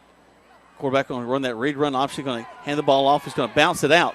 We're going to bring him down at about the 24-yard line. Gain of about 3. Brings up second down. That slot back just could not hold Vanquez Bonner. I was actually watching Vanquez play his technique, and he just stood up there, really chest to chest with him, slung him off, and actually went and grabbed the tailback after about a yard gain. He winds up getting 4. I'm like you, Jack. I didn't really think he got but about 2 yards, but it'll be 2nd and 6 for Whitewater. They're coming back to the line of scrimmage. Takes the shotgun snap, hands the ball off to the tailback, go around the far end. We wrap him up before he gets to the 25. Great job by the defense. You know, Tony, if you're down there, it looked like he tripped over 45's ankle again. Well, he tripped because number 93 was riding his back. That's there you go. Yeah, that's what he did. Big 93 for the Tigers did a good job that time, playing off his blocker and making a tackle right there. From his nose tackle, senior O.J. Ziegler, who we saw him coming on last year as a junior, and he has continued that pounding process as a senior nose tackle. He has done an outstanding job this year for the Tigers. Tigers showing a blitz. They hand the ball off. They get past our blitz to the outside to the 30. Still on their feet across the 35-yard line. So there's a first down for Whitewater up the field. Just a tall sweep to their fast back number, I believe it was number 5. He took it and got outside, and we missed a tackle just beyond the line of scrimmage. Kind of twisted his shoulder around, threw him off balance a little bit, allowing Bonner and Carter and Smith to come in there behind it and actually make the tackle, but not after a first down, not until after a first down. Back to the shotgun set, wing to the right, wing to the left. The slot back is really tight on the line. In fact, he's going to get to actually fake it to him. The quarterback's going to run up the middle of the field, cross the 40 to the 41. It looks like Vanquez Bonner may be going out for wrestling this year. He was on a corner blitz. And, Tony, I don't know if you saw it from the field level, but he meets that slot back, that motion back head on, and takes him and just flips him down. I don't know if that's high school wrestling or WWE, but it looked good from over here. It looked good, too, but a good job by the Whitewater quarterback as he was able to read that, and that's exactly what he made his decision off of, and he kept the ball and got ahead for probably 5 yards. Here they come again. Tigers showing blitz one more time. Oh, good job. And we bounce off the tailback in the backfield. He gets back to the line of scrimmage. Gets about a yard past that. So 3rd down and 5. You know, disrupted his running pattern. His number 13 senior, Jonathan Foster, from his right outside linebacker position. He got all under that tight end and just dove through his legs and tripped up that tailback. If it hadn't been for that, he would have gotten more yardage. So good job, Foster, for breaking up his running lane. It'll be 3rd and long 4 for the Rafters. Actually, the Wildcats. Whitewater snaps the ball again. The quarterback just kind of stands there, going to air it out down the field. Actually fakes the now he throws it. Oh, the receiver fell down. It's going to go out of bounds, and actually he kind of messed up his receiver. He did. By the big pump fake, brought him all the way back in, and then throws way over his head. So that'll bring up a 4th down situation. They haven't punted yet, guys. Well, they've been in 2 punt formations. Let's see what they do now as both teams use their quarterback for the punters, but they seem to be taking a little bit more risk with their punting formation. Vanquez Bonner will be back deep for the Tigers, all by himself back there. There's the snap. He's going to step up, kick the ball, and not too bad a kick, taken at the 25. We're going to take a step up, and there's almost a horse collar tackle there. They're not going to throw a flag, looks like. So the Tigers will get the ball up to the 27-yard line, and that's where they have it 1st and 10. Good job by Bonner. Excellent concentration. It's kind of a knuckleball punt. Yep. Just kind of floated, didn't turn over, didn't spin or anything. It just kind of floated over. And he caught it, and he was immediately tackled. And like you, I thought I saw a horse collar or possibly an ear hole from the helmet, but no flag. So with 7:33 to go into the second quarter of play, Tigers down by 6, trailing 13-7. They'll have it 1st and 10 from their own 27-yard line. Will Smith goes down to a slot to the right side. It'll be Sheely and Bonner in the backfield this time. They'll take it and hand the ball off to Bonner. Ooh. Bonner will fight his way in. Big hit on him at the 30-yard line. Big number 21. He said, don't come my way, Sheely. Scrunchy, I'm going to scrunch you up. And that's exactly what he did. But Sheely's able to pick up 3 yards. But, man, what a hit by number 21. Wow. Linebacker Russell Welch, 255. you don't see many linebackers in high school at 255, and he's not fat either. That get to the ball. I mean, Smith again goes into a slot receiver set in this near side. Snap up to the handoff to Bonner, Bonner will get across the 30 and be brought down from there. And guys, just having a little bit of trouble getting up the field after this handoff deep in the backfield. Well, it looks like we've gone back to our basically form running game. We tried to do the spread and a little bit of confusion, interchanging and receiving. Substitute. We had 12 guys on the field at one time. I was okay with it, but the refs weren't. So we've kind of still spread, but we're still back to the running game. And so let's see what the Tigers have up their sleeve. Bonner will be in the backfield beside Smith. Smith's going to take it back up to pass. A throw across the middle, complete at the 40. Finding our way up the field across the 40 and short of the first down. No, excuse me, got the first down. Late flag. We're going to have a late hit on the free safety where when I think it was Tolbert that caught that pass and was weaving his way in, trying to get that first down, and did cross the line right at a little beyond the first down, but that free safety came in and really put a helmet and or shoulder into the back. Personal foul. A hit. Targeting. Hit wow. I don't know that I would have called targeting, but he certainly came in and we guess he kind of led with his head. Tony, in high school, are they going to make him sit? Or that's a good question, guys. I'm not sure how that works in high school. Of course, we all know what it means in college, but I don't see anyone leaving the field, so I would assume that's not. The rules are different in high school than they are in college. That's a significant penalty against the Whitewater. I'm starting to call them Raptors now. Whitewater Wildcats.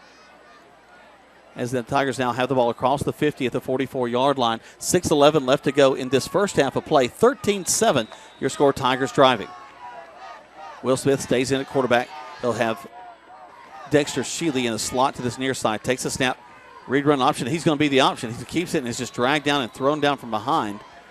Thrown forward, though, to the 45, so he'll get back to the line of scrimmage. Tigers have an offensive lineman down, or either that or it's not Travis Johnson, look like a big lineman. That's number 60 for the Tigers, guy. That'll be Jason Hernandez. Yep. And I want to say Jason was from his right guard position was on a trap play. He picked up and moved very, very quickly. And I was wondering if we were going to get caught illegal motion, but we didn't. But at any rate, Jason's down on the turf, and let's see if we can tell what the problem is. They'll check on him. We'll take a break. 13-7 your score. 5:54 left to go. Tigers trailing right here on Eagle Sports. Flu season is upon us, and we would like to invite you to get your flu shot from Holmes Pharmacy. If you have Medicare or insurance, it could be free. And if you have a big group of 10 or more that would like to get their flu shot, call Holmes Pharmacy, and we can come to you. Hi, I'm Perry Prather, pharmacist at Holmes Pharmacy. So drop by Commerce Avenue in LaGrange, Georgia. We have your flu shot ready. So come see me or any of my fine staff at Holmes Pharmacy today. You're listening to Eagle Sports, WLAG 96.9 FM, 1240 AM, and online at eagle1023.com. Now back to more Troup Tiger football. Guys look like they were working on the lower part of Jason Hernandez's leg. He's making his way gingerly off the field. You don't want to get hurt any time, but senior night especially. There's some big man down there on the railing looking at. Oh, that's his dad. Jay is making sure everything's okay. He's a big boy. Yeah, Jason's walking very gingerly, limping on that left leg. I don't know if it's an ankle or a knee or what, but get a little bit more traction as he makes his way off the field. Yep. Hopefully, it's nothing major. Maybe he just kind of stretched something a little bit. Get him over here on the bench and take a look. Have the trainers take a look at him. So Tigers looking at second down and about 11. Will Smith will step back into the quarterback position, takes the snap, rolls to his right. Lots of room, airing it down the field. Almost picked off as Whitewater, their player over there, number 3, extends his body and bats it down. It was intended for Dexter Shealy over there on the far side. Yeah, I was watching Tristan Thompson, who had come in for Jason Hernandez. And, Tristan, obviously, offensive lineman for the last 3 years, but man, he had good technique that time. He took that tackle and just took him to shoulder pads and twisted his back toward the Troup high bench. Did exactly what he was supposed to, and maybe that was what the holding call was on because he looked so good doing it. But they're going to decline that holding penalty. So 3rd and 12 now for the Tigers. Certainly capable of doing it. We don't necessarily always need to go for the home run, but all we need is 13 yards for a first down. Tony, would you think almost every scenario is 4-down territory for the Tigers tonight? Well, I mean, they got nothing to lose. I mean, I would think, again, it's still early in the ball game. They have an opportunity to win this game. So I would imagine Coach Kendall might play some field position here.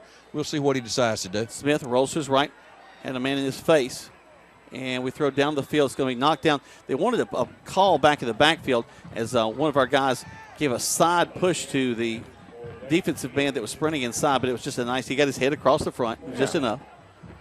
But, it's almost like watching basketball players. Hey, man, he fouled me. Yeah, well, it's a game. You're going to get hit in this ball game. Smith will be punting from this near hash. He'll stand up at the 40-yard line. Ball rests on the 43. Excuse me, let's check that 46. I think the Tigers are looking, Tigers coaching staff, man, what a spread they've got on this punt team now. Oh! High snap. Will gets it, steps up, gets the ball off, and they almost hit him. It's going to bounce down to the 2, go out into the end zone. They'll bring it out to the 20. Let's take a 30-second break back to the station. 13-7 is your score with 5:30 left to go this first half of play on Eagle Sports. Joel Upchurch is your Rebanks Result agent. No matter if you're selling or buying, the first phone call should be to Joel Upchurch at 706-523-1702. This week's featured listing is on Ridgecrest Road. It's the crown jewel of downtown LaGrange. This beautiful home has beautiful bedrooms, beautiful dining room, beautiful family room. It is the total package house for $319,500. If you want to know more about this house or get your home listed, call Joel Upchurch at 706-523-1702 or see the listings at joelupchurch.com. The action continues now with more Troup Tiger football on Eagle Sports, WLAG 96.9 FM, 1240 AM, and online at eagle1023.com. Tigers going to answer with a big hit there as we come back from break. 13-7 your score, and Whitewater runs the ball to the left side. And Tony, he met up with the Tiger big time right there. Guys, I saw that from over here. I'm trying to get a quick report on Jason Hernandez having a little opportunity with his left knee. He seems to be in a little bit of, quite a bit of pain over here, but I don't have anything other to report about his knee. I'll try to watch that and let you know. Appreciate you checking on that for us. Tiger defense on the field as Whitewater going to hand the ball off to the tailback who's just folded up at the inside of the line as he gets across the 20. I don't think he got a yard, Greg. It's going to be third down now and 9. No, Tigers playing real good defense right there.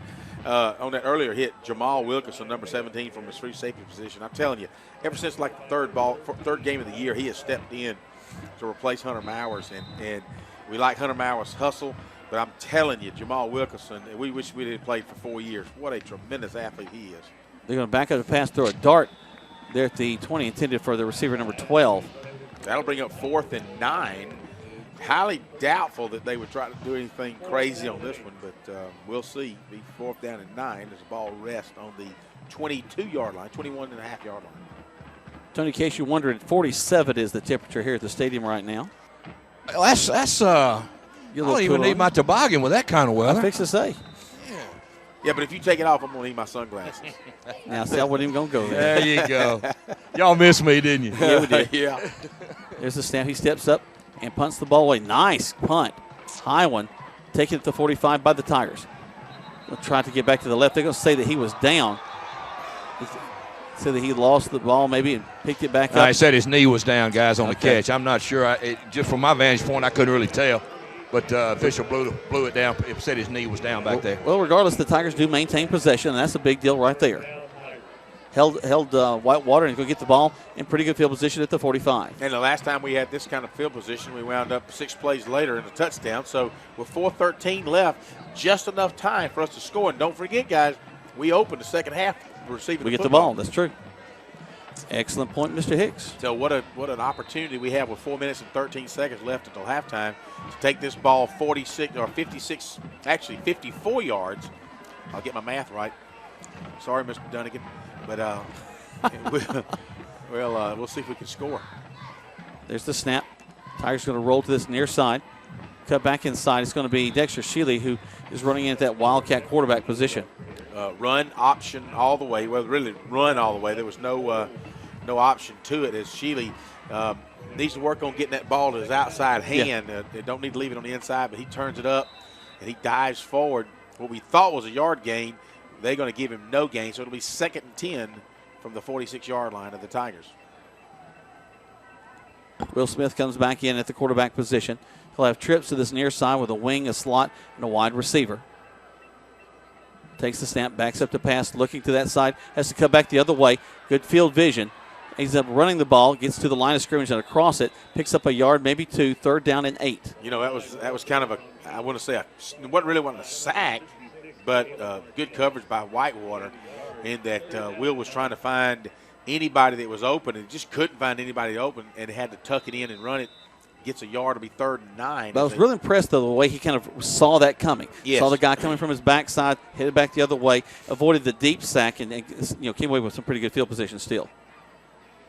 Smith backs the pass, airs it out down the field, and it's going to fall incomplete, a little short of the intended receiver. Oh, they're going to. Is that a flag down there, or are they just waving things around? The official said the ball hit the ground. I couldn't see from my vantage point, but it's incomplete. Well, that'll bring up 4th down for the Tigers. Wouldn't have been enough. Actually, would have been right at the 1st down marker. Kind of the ball was thrown toward his knees, which is really a good position to have to put it in because he was the only one that could have caught it. And the corner was all over him. It looks like Tolbert is I thought we had a chance at picking up a penalty there, but they did not throw the flag. So we punt the ball away. Guys, it looks like number 60, Jason Hernandez, is back in the football game. Smith steps up, gets a pretty good kick. Fair catch called for back at the 24-yard line. That's where they'll have it 1st and 10. 30 seconds back to the station. Tigers trailing 13-7 on Eagle Sports. Hi, welcome to State Farm. What's up? Hi, I want to switch to State Farm, but my husband has a hard time letting things go. He's stuck in the 90s. Not. Well, if you do switch to State Farm, I can save you $500. Raise the roof. Switch to State Farm for your auto insurance, and you could save on average $500. Get to a better state. State Farm. Stuck on savings? Go to the Square in LaGrange or call Matt Orr, your State Farm agent. Average household savings based on 2012 National Survey of new policyholders who reported savings by switching to State Farm. Now back to the field for more Troup Tiger football on Eagle Sports, WLAG 96.9 FM, 1240 AM, and online at eagle1023.com. Welcome back, and Whitewater going to run a big play on the left side as they come back from break to knock him out of bounds up at the 35-yard line. But guys, that was just a little sweep play going around that left side, just good blocking to the outside. They certainly had a wall of blockers out there and it allowed them to pick up about 42 yards inside Tiger territory, down actually about 47 yards down to the 34-yard line. So nice gain by Whitewater. He gets the ball all the way up across the 35-yard line to the 34. They'll have the pistol set. Quarterback's going to take it and hand the ball off to the tailback, who finds a nice seam on the inside, gets to the 30, all the way down to about, they'll mark him at the 26-yard line. Look at big 79 there from his offside guard position coming across, pushing on Jadarius Smith, one of the smaller linebackers. And that's where Jadarius wished he was a little bit stronger because that 79 is a big hoss. There's the snap, hands the ball to the tailback, going to try to find a seam around the right side. Tigers close in on him. Up, we don't tackle him, though. He's down to the 10, 5, knocked out of bounds just short of the end zone. Nope, they're going to say he made it in since he knocked over the pylon. And that was a bad call in that, I mean, it is a bad call. He didn't make it from our vantage point. So he was out of bounds, and he used the football to knock the pylon over. But, say what you will, they're going to call it a touchdown. But, the Tigers have shown nothing but effort to stay in this ball game. It's 19-7 now with 2 minutes to go into the halftime. Again, we've moved the ball at times, and at times we haven't. But, again, you just wish that they would – if they could ever put it together, it would be crazy. We'd like to score some more. Snap, hold, kick is up, and that kick is good. So with 2 minutes left, 20-7 is your score right here on Eagle Sports. You're busy with places to go and people to see. At CB&T, we understand. That's why we created the Synovus Connections prepaid card. Use it for purchases, ATM withdrawals, and even get cash back. It's an affordable alternative to checking, simple to load, and can be replaced if lost or stolen. Plus, there's no credit check required. Let CB&T help you manage your busy lifestyle. Visit us for details or to open your Synovus Connections card today. CB&T, a division of Synovus Bank, member FDIC. Fees and restrictions apply, subject to approval. You're listening to Eagle Sports, WLAG 96.9 FM, 1240 AM, and online at eagle1023. Now back to the field for more Troup Tiger football. Welcome back to Troup High School Tiger football. Jack Horn, Greg Hicks, Tony Walls down the sideline. 2 minutes left in this first half of play. 20-7 is your score. Tigers trailing. As the Tigers, guys, I think about it. The Tigers have been on the wrong end of the late score in a half. Maybe we could be on the right end of that, get a score here these last 2 minutes and go in with some momentum into the second half. Well, we were hoping to do that a while ago with 4 minutes and 13 seconds. Well, it's even more impressive when you get it under 2. There you go. I guess you're right, Jack. You know, we've seen the Tigers score real quick all year, guys, so they can definitely score within 2 minutes. And the Tigers are going to tackle themselves. Won't do it like that as Dexter Shealy runs into Cameron Russell on that right side and knocks him down. Well, that's not going to be fun on film. That's one of those that they're going to give them a hard time when they watch that one on film right there, guys. Yeah, I think if I was Say Sanders, I'd be wanting to cover up my jersey and kind of stay behind somebody where there's. Was that Say that did that? It was Say, unfortunately. Senior cornerback. I don't know what he was thinking. He obviously wasn't looking in front of him. Well, he was looking to lay a lick on somebody, and he just happened to hit somebody in blue and gold. All right, so here come the Tigers. So we'll do it the old-fashioned way. Twins to the top, one wide, and it's going to be Bonner, the ball carrier, fighting his way across the 25-yard line. They'll kind of whistle down as Bonner getting a little fired up there towards the end. You know, I know that 21 is 250, but he better be ready to take on Mess because he don't mess around now. He don't mess around. You don't mess around with Mess. Mess. We need to write a song. You don't pull the mask of the old Lone Ranger, and you don't mess around with Mess. There you go. Well, Tigers break the huddle. They'll put Shealy wide to this near side. Smith will go back in at the quarterback.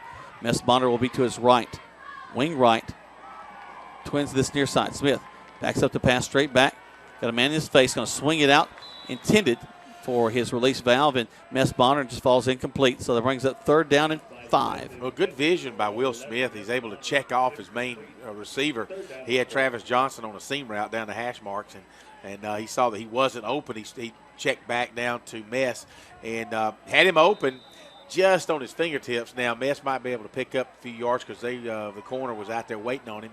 But at the same time, at least would have had a completion and maybe some positive yardage. At any rate, third and 4 as the ball rests on the 26-yard line. And we're going to snap the ball up to our quarterback, Wildcat quarterback. And in Dexter Shealy. Shealy's hit back at the line of scrimmage. Brings up 4th down with 58 seconds left to go. And Will Smith's backing up as if he's ready to punt the ball. But Whitewater's going to call a timeout. They take a timeout. We take one as well. 20-7 is your score right here on Eagle Sports. Attention. The first phone call should be to Joel Upchurch at 706-523-1702. This week's featured listing is a 4-bedroom, 3-bath home situated on a picture-perfect lot with hardwood floored fireplace and a spacious family room flooded with natural light for only $223,500. If you want to know more about this house or get your home listed, call Joel Upchurch at 706-523-1702 or see the listings at joelupchurch.com. Joel. You're listening to Eagle Sports, WLAG 96.9 FM, 1240 AM, and online at eagle1023.com. Now back to more Troup Tiger football. 4th and a long 3 for the Tigers as they're looking at an opportunity to punt the ball away. 58 seconds left to go, 20-7. And, guys, I would punt the ball here. I don't want to give Whitewater an opportunity to put one more score going into halftime. Well, you better get it off quick, and maybe it's one of those punts that Will can get about a 60 or 70-yarder where it hits and just rolls all the way down inside the 10 for sure.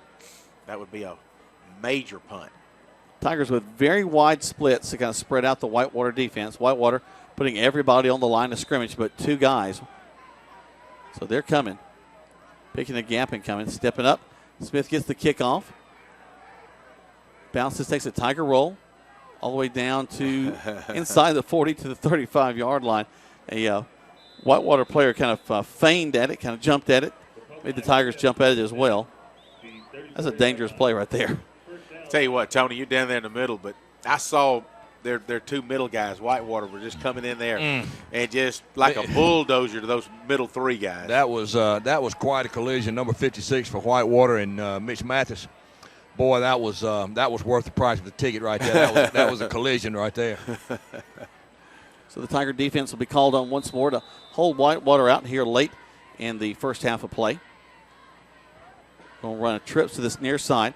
Snap up, and the quarterback's going to keep it, try to get to the outside, cuts back inside. Ball's on the ground. Quarterback's going to get back on it.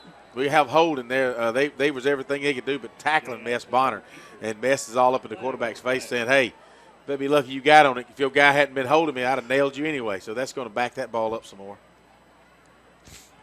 40 seconds left to go. 20-7 is your score in favor of Whitewater. Coming at halftime, we'll hear some music from the Troup High School Tiger Marching Band.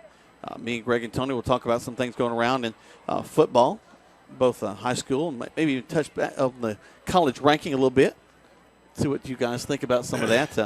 I don't know, but if I was a betting man, I might shave some points off.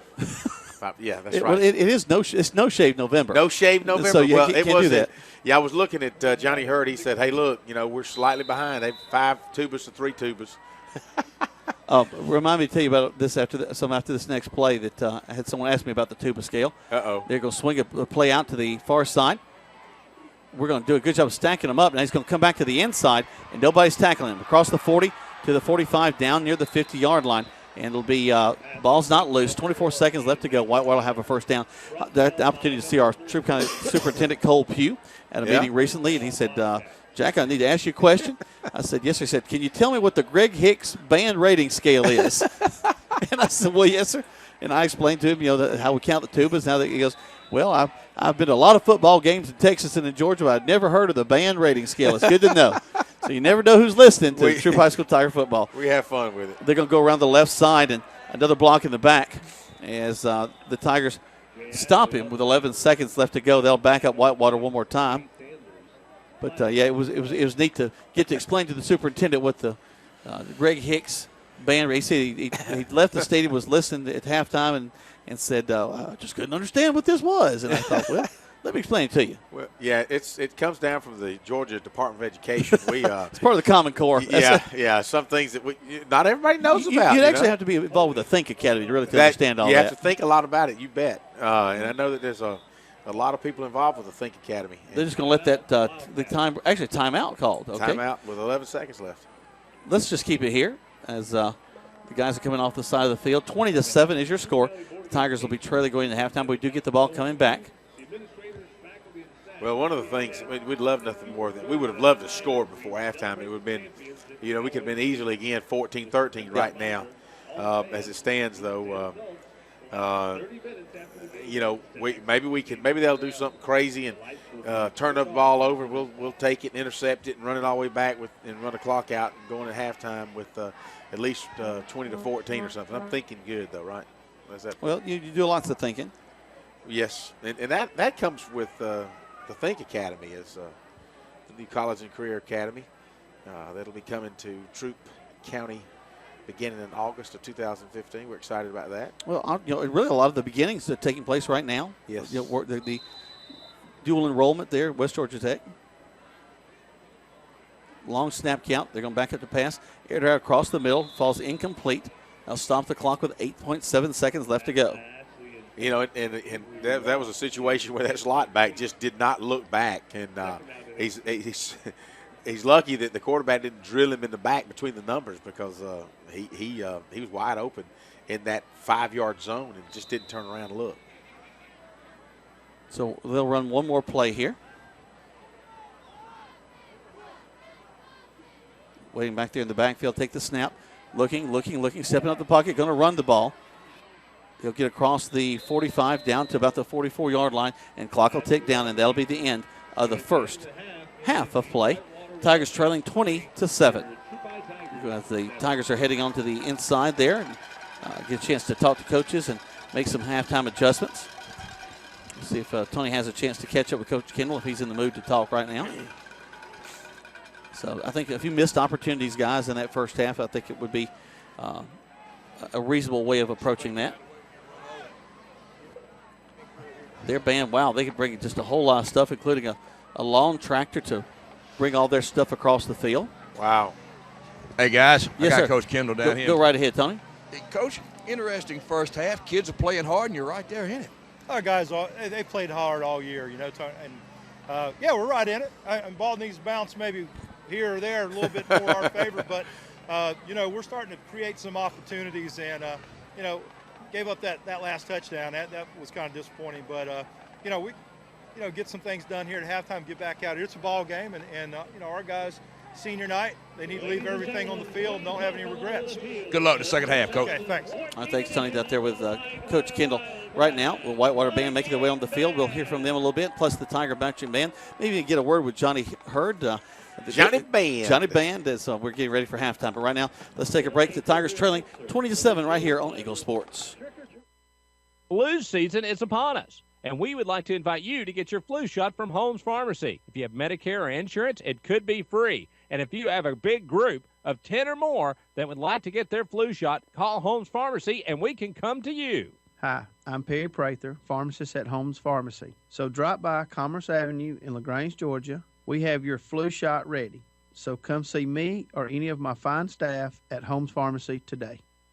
Getting you back into the game is Emory Southern Orthopedics' goal. The full-service orthopedic medical practice features board-certified surgeons, a prompt care center, surgical facility, and physical therapy services. The collaborative medical team at Emory Southern Orthopedics combines with leading-edge orthopedic treatment with proven traditional methods to aid you in achieving an active, pain-free lifestyle. Emory Southern Orthopedics, getting you back into your game.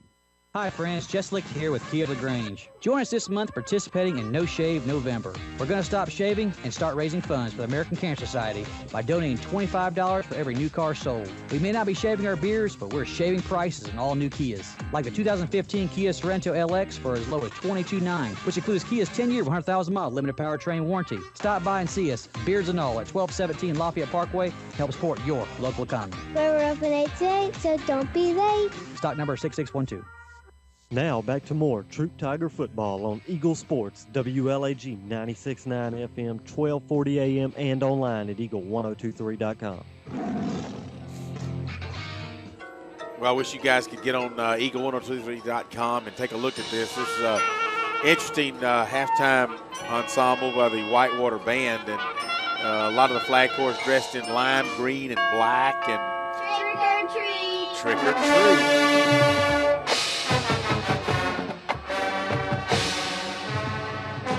But we're back here. You're listening to the Whitewater Band just starting halftime performance. Your Tigers really not indicative on the scoreboard. They're behind 20-7, but it's a lot closer than that. And we're going to talk more about that as both bands get an opportunity to perform for the home fans. And speaking of the home fans, Jack and Tony, man, the Troup Tigers really. I'm just so proud of their fan base. They've turned out this year for every home game, packed the stands. Even on our away games, they travel well to Woodward, to Carrollton. Everywhere we've gone, they've been there with us. And even really to the scrimmage game. Nicovia, you joined us first time we had an opportunity to work together. We went over to Thomaston and played Upson Lee in a scrimmage game, and we had a great turnout then. Fans were just so hungry for football, and after a long, hot summer, they just kind of wanted to see what the Tigers had.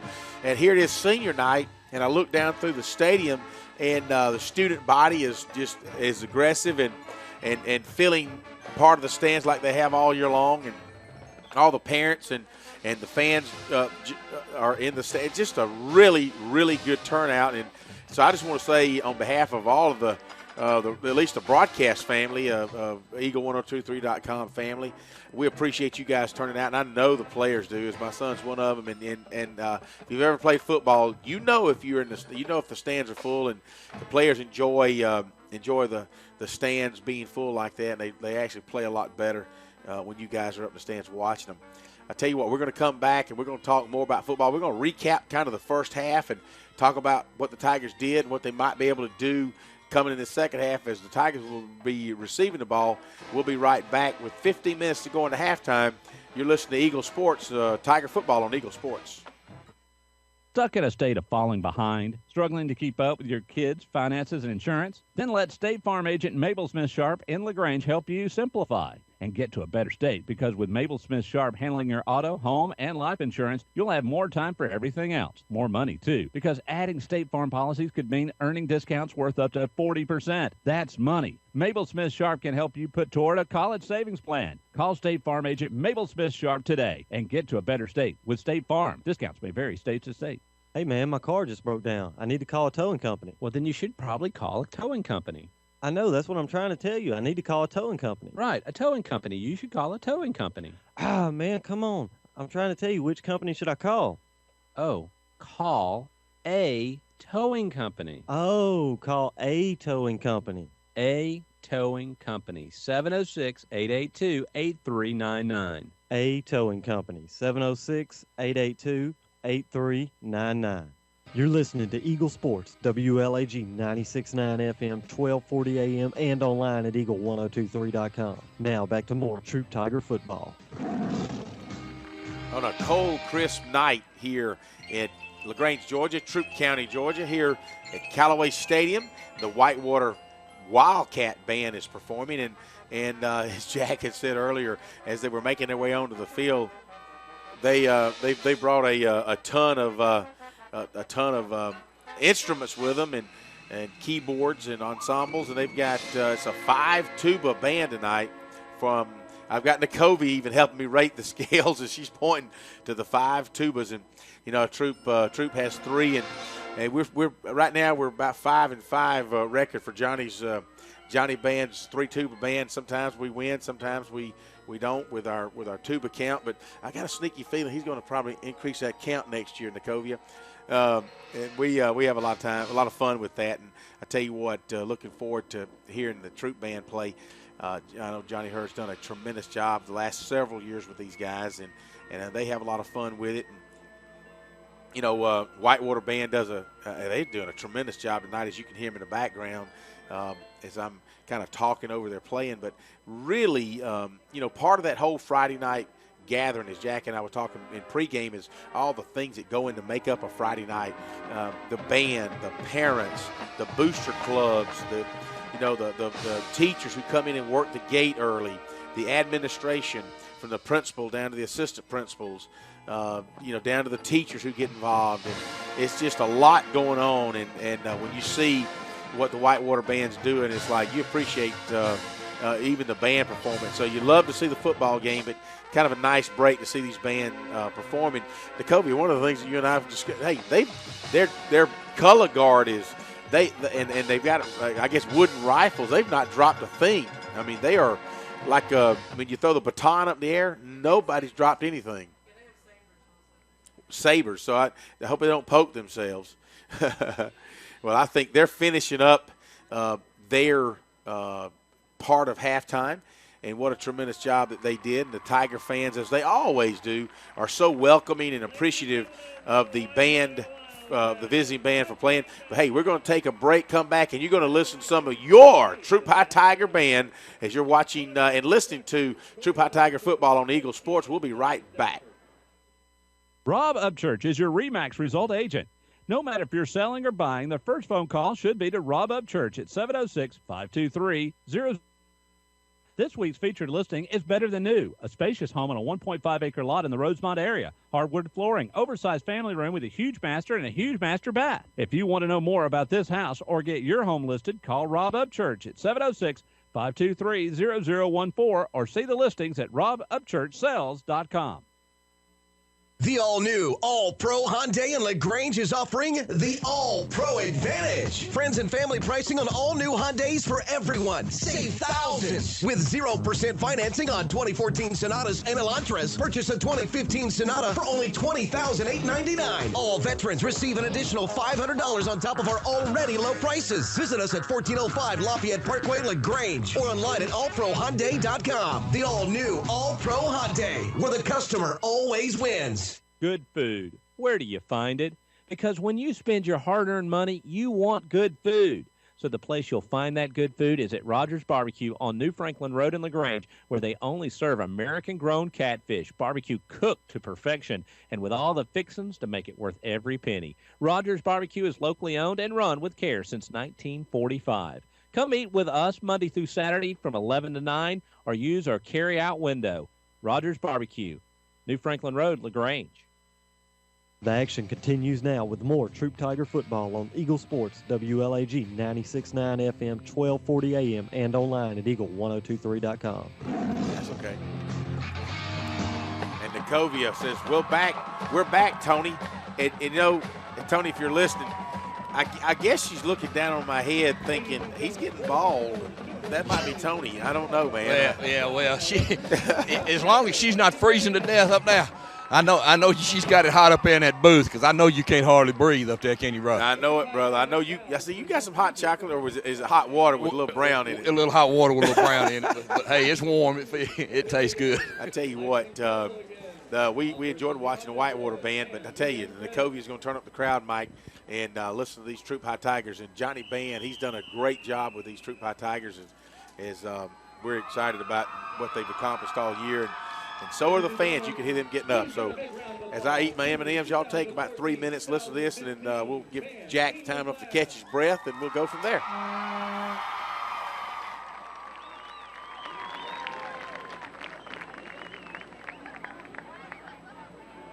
Senior band, is your band ready?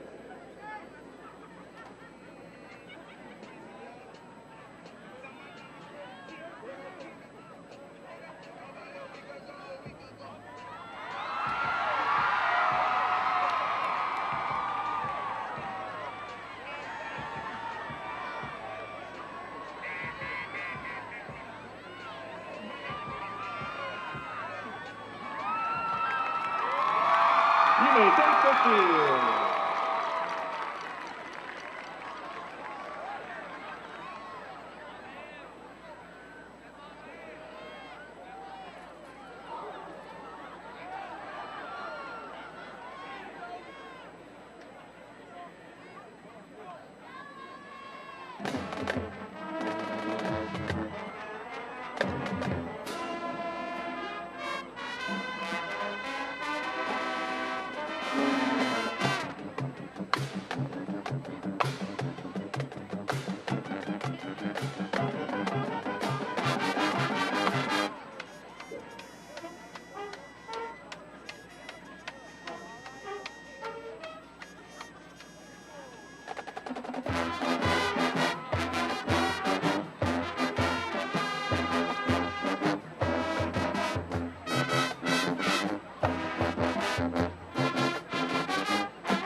Wow, what a tremendous sound by Johnny Hurd and the Johnny Band Band.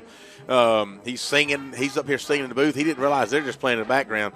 What a tremendous sound. And, you know, Jack, as you got back in here, and I know you being a a theater major and a music appreciator. And they can even sing. You know, I can't sing. I just wish I can. But Johnny Band as he comes on in the door here and have a chat with us. Man, what a great job y'all did tonight. There we go. They're actually still playing. In fact, we'll step away, take a quick break because we got some sponsors we got to talk about too. Yeah, and right. we'll bring Johnny in right after that. The Tigers right now trailing at halftime, 20-7, right here on Eagle Sports. Getting you back into the game is Emory Southern Orthopedics' goal. The full-service orthopedic medical practice features board-certified surgeons, a prompt care center, surgical facility, and physical therapy services. The collaborative medical team at Emory Southern Orthopedics combines with leading-edge orthopedic treatment with proven traditional methods to aid you in achieving an active, pain-free lifestyle. Emory Southern Orthopedics, getting you back into your game. Flu season is upon us, and we would like to invite you to get your flu shot from Holmes Pharmacy. If you have Medicare or insurance, it could be free. And if you have a big group of 10 or more that would like to get their flu shot, call Holmes Pharmacy, and we can come to you. Hi, I'm Perry Prather, pharmacist at Holmes Pharmacy. So drop by Commerce Avenue in LaGrange, Georgia. We have your flu shot ready. So come see me or any of my fine staff at Holmes Pharmacy today. All right, I want to ask you something, but you have to promise not to laugh at me. Okay, what? Do you think the State Farm jingle really works? Like, for real? Like, if you sing the jingle, will your agent actually appear and help you out? Yeah. Of course it works. I saw it on the internet. Having your own State Farm agent means having a real person to help you when you need them. State Farm agent Matt Orr on the square in LaGrange. Call 706-882-0046.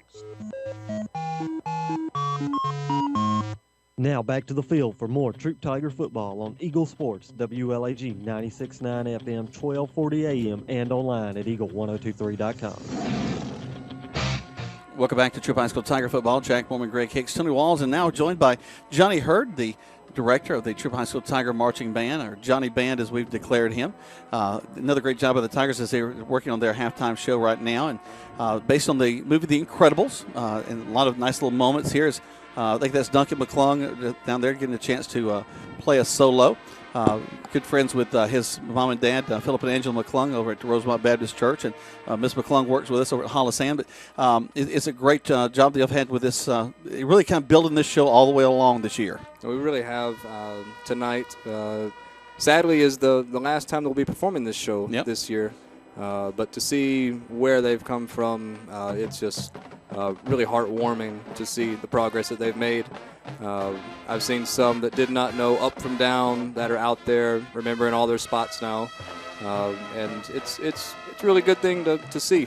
A lot of fun tonight is there's a choice a lot of band directors get to make. When it's a senior night, as to how you're going to approach that. Do you let them try to come up with a whole show? Or do you let them build in something at the beginning and then let them do the full regular show, and then y'all kind of opted to that to let them do the, was that the nay? What were they doing there at the start of the thing there? Oh, Jack, I'm really not sure what that was. I did see it at rehearsal yesterday, so I did approve them to get out there and do a little shaking around. He approves this message. Right, yes. They wanted to do it so badly. They practiced it. They showed it to me, and they had fun with it. And obviously, Taylor Swift is what I was really hoping for. You're not going to hear it from them.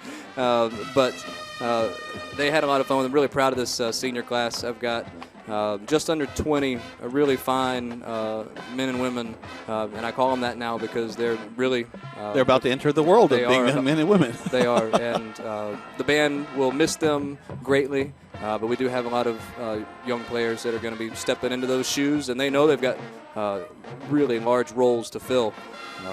So, again, really, really proud of these Tiger guys, and I'm going to have to get over there and announce them off the field now. All right, well, I'll let you do that, and we appreciate you taking a few moments to join us here at halftime. Well, thanks, Johnny Hurd, guys. he's the director of the band. Another quick moment while Johnny's stepping away, I want to mention that some congratulations to the Troup High School Thespians. They captured third place in state this year in Quad A. The play competition was held in Warner Robins. And in fact, the young man, Blake Harsey, was named as the Quad A Best Actor. So congratulations to the Thespian Society. A lot of great job in the arts going on at Troup High School. So big congratulations to them.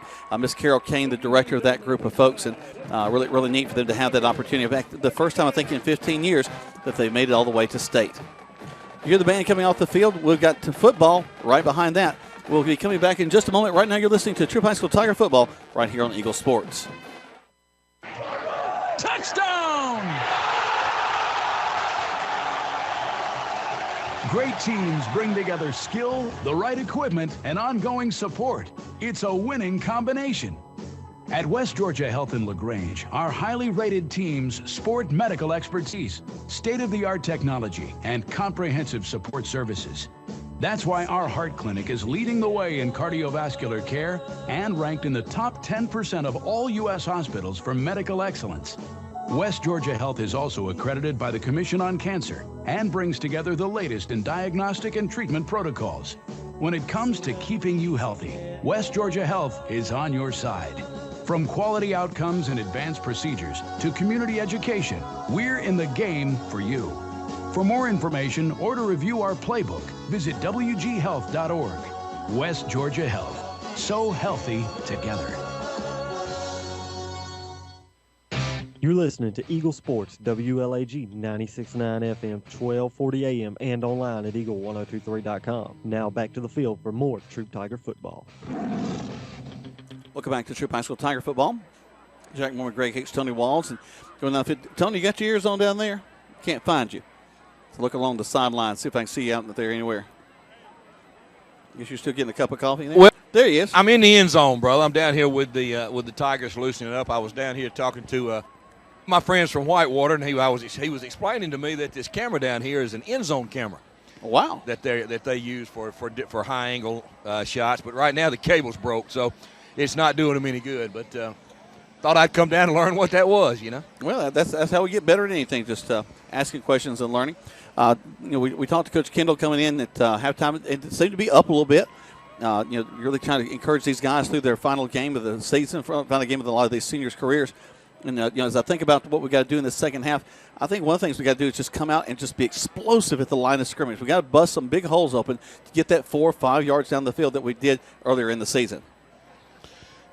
Jack, I think you're exactly right. It's an important first drive, as we say each week. The first drive of the second half for each team, offensively and defensively, is really important. And, the Tigers really don't want to get any farther behind than they already are, so they need to come out and score and put some pressure on the Whitewater defense and see how they respond. They've got some young men that play very well on this team on Whitewater. They've got some big victories against Woodward Academy. But I got to be honest, they haven't impressed me quite like I thought they would.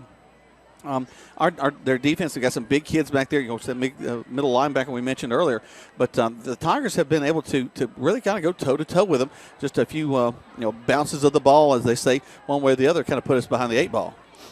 Well, that's been their MO all year, Jack. They've been able to go toe-to-toe with most everybody they played.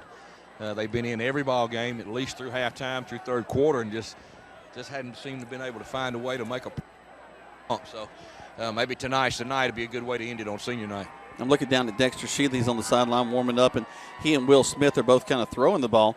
We've seen Shealy air the ball out a couple of times during the season, and might have an opportunity here the second half as they've tried to run that little Wildcat offense with Shealy in at the quarterback. Let's take one more break. When we come back, we got kickoff right here at Callaway Stadium on senior night for the Troup High School Tigers on Eagle Sports. Joel Upchurch is your Rebanks Result agent. No matter if you're selling or buying, the first phone call should be to Joel Upchurch at 706-523-1702. This week's featured listing is on Ridgecrest Road. It's the crown jewel of downtown LaGrange. This beautiful home has beautiful bedrooms, beautiful dining room, beautiful family room. It is the total package house for $319,500. If you want to know more about this house or get your home listed, call Joel Upchurch at 706-523-1702 or see the listings at joelupchurch.com. You're busy with places to go and people to see. At CB&T, we understand. That's why we created the Synovus Connections prepaid card. Use it for purchases, ATM withdrawals, and even get cash back. It's an affordable alternative to checking, simple to load, and can be replaced if lost or stolen. Plus, there's no credit check required. Let CB&T help you manage your busy lifestyle. Visit us for details or to open your Synovus Connections card today. CB&T, a division of Synovus Bank, member FDIC. Fees and restrictions apply, subject to approval. You're listening to Eagle Sports, 96.9 FM, 1240 AM, and online at eagle1023.com. Now back to more Troup Tiger football. Welcome back to Troup High School Tiger football. Jack Mormon, Greg Hicks, Tony Walls down the field and ready for the Tigers to receive. As Whitewater's set to kick the ball off, they'll be kicking from the 40, left to right as you're looking at your radio dial. There's the kick, kind of a mid-sized kick. Going to bounce and go out of bounds at the 15-yard line. They'll bring it up to the 35. That's where the Tigers will have it, 1st and 10. Tigers, as we mentioned, are trailing 20-7 in this contest as they're making their way back onto the field. Jorge Benitez and the rest of the offensive line making their way out there, looking to do something big here to start off the second half. We mentioned, Tony and I were just talking a second ago, how important this drive is. And what will the offense of the Tigers look like? Will they go back to what we've seen all season long, or will they go back to this spread offense we've seen a little bit so far?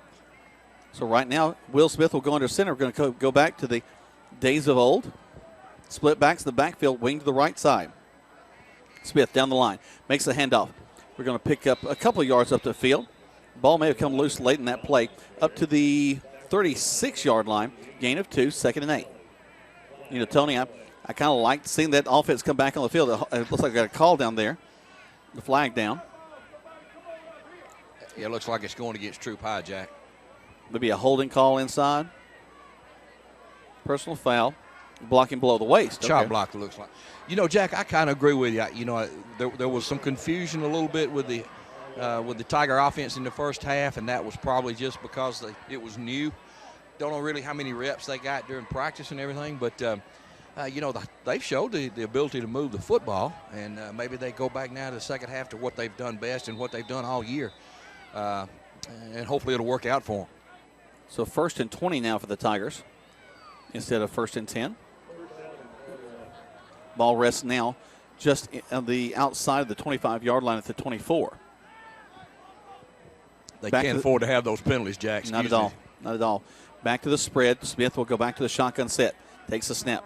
Rolls to his right. Hands the ball off. It's going to be Bonder going around the right side. Finds some running room. Goes out of bounds at the 35-yard line. But a nice little way of opening up, Tony. And I kind of like the way we're getting to the outside. You know, Jack, Mess Bonner really, I believe he has another gear. He is really quick. You know, we watched him all year and watched him earlier on the touchdown run. And he finds that crack in that seam, and he really explodes through that hole. And I can see why the coaches are excited about having him back for another year. Well, and really that's his strength. We've struggled so far in this ballgame with getting that open space. That time he got it, picked up a quick 10.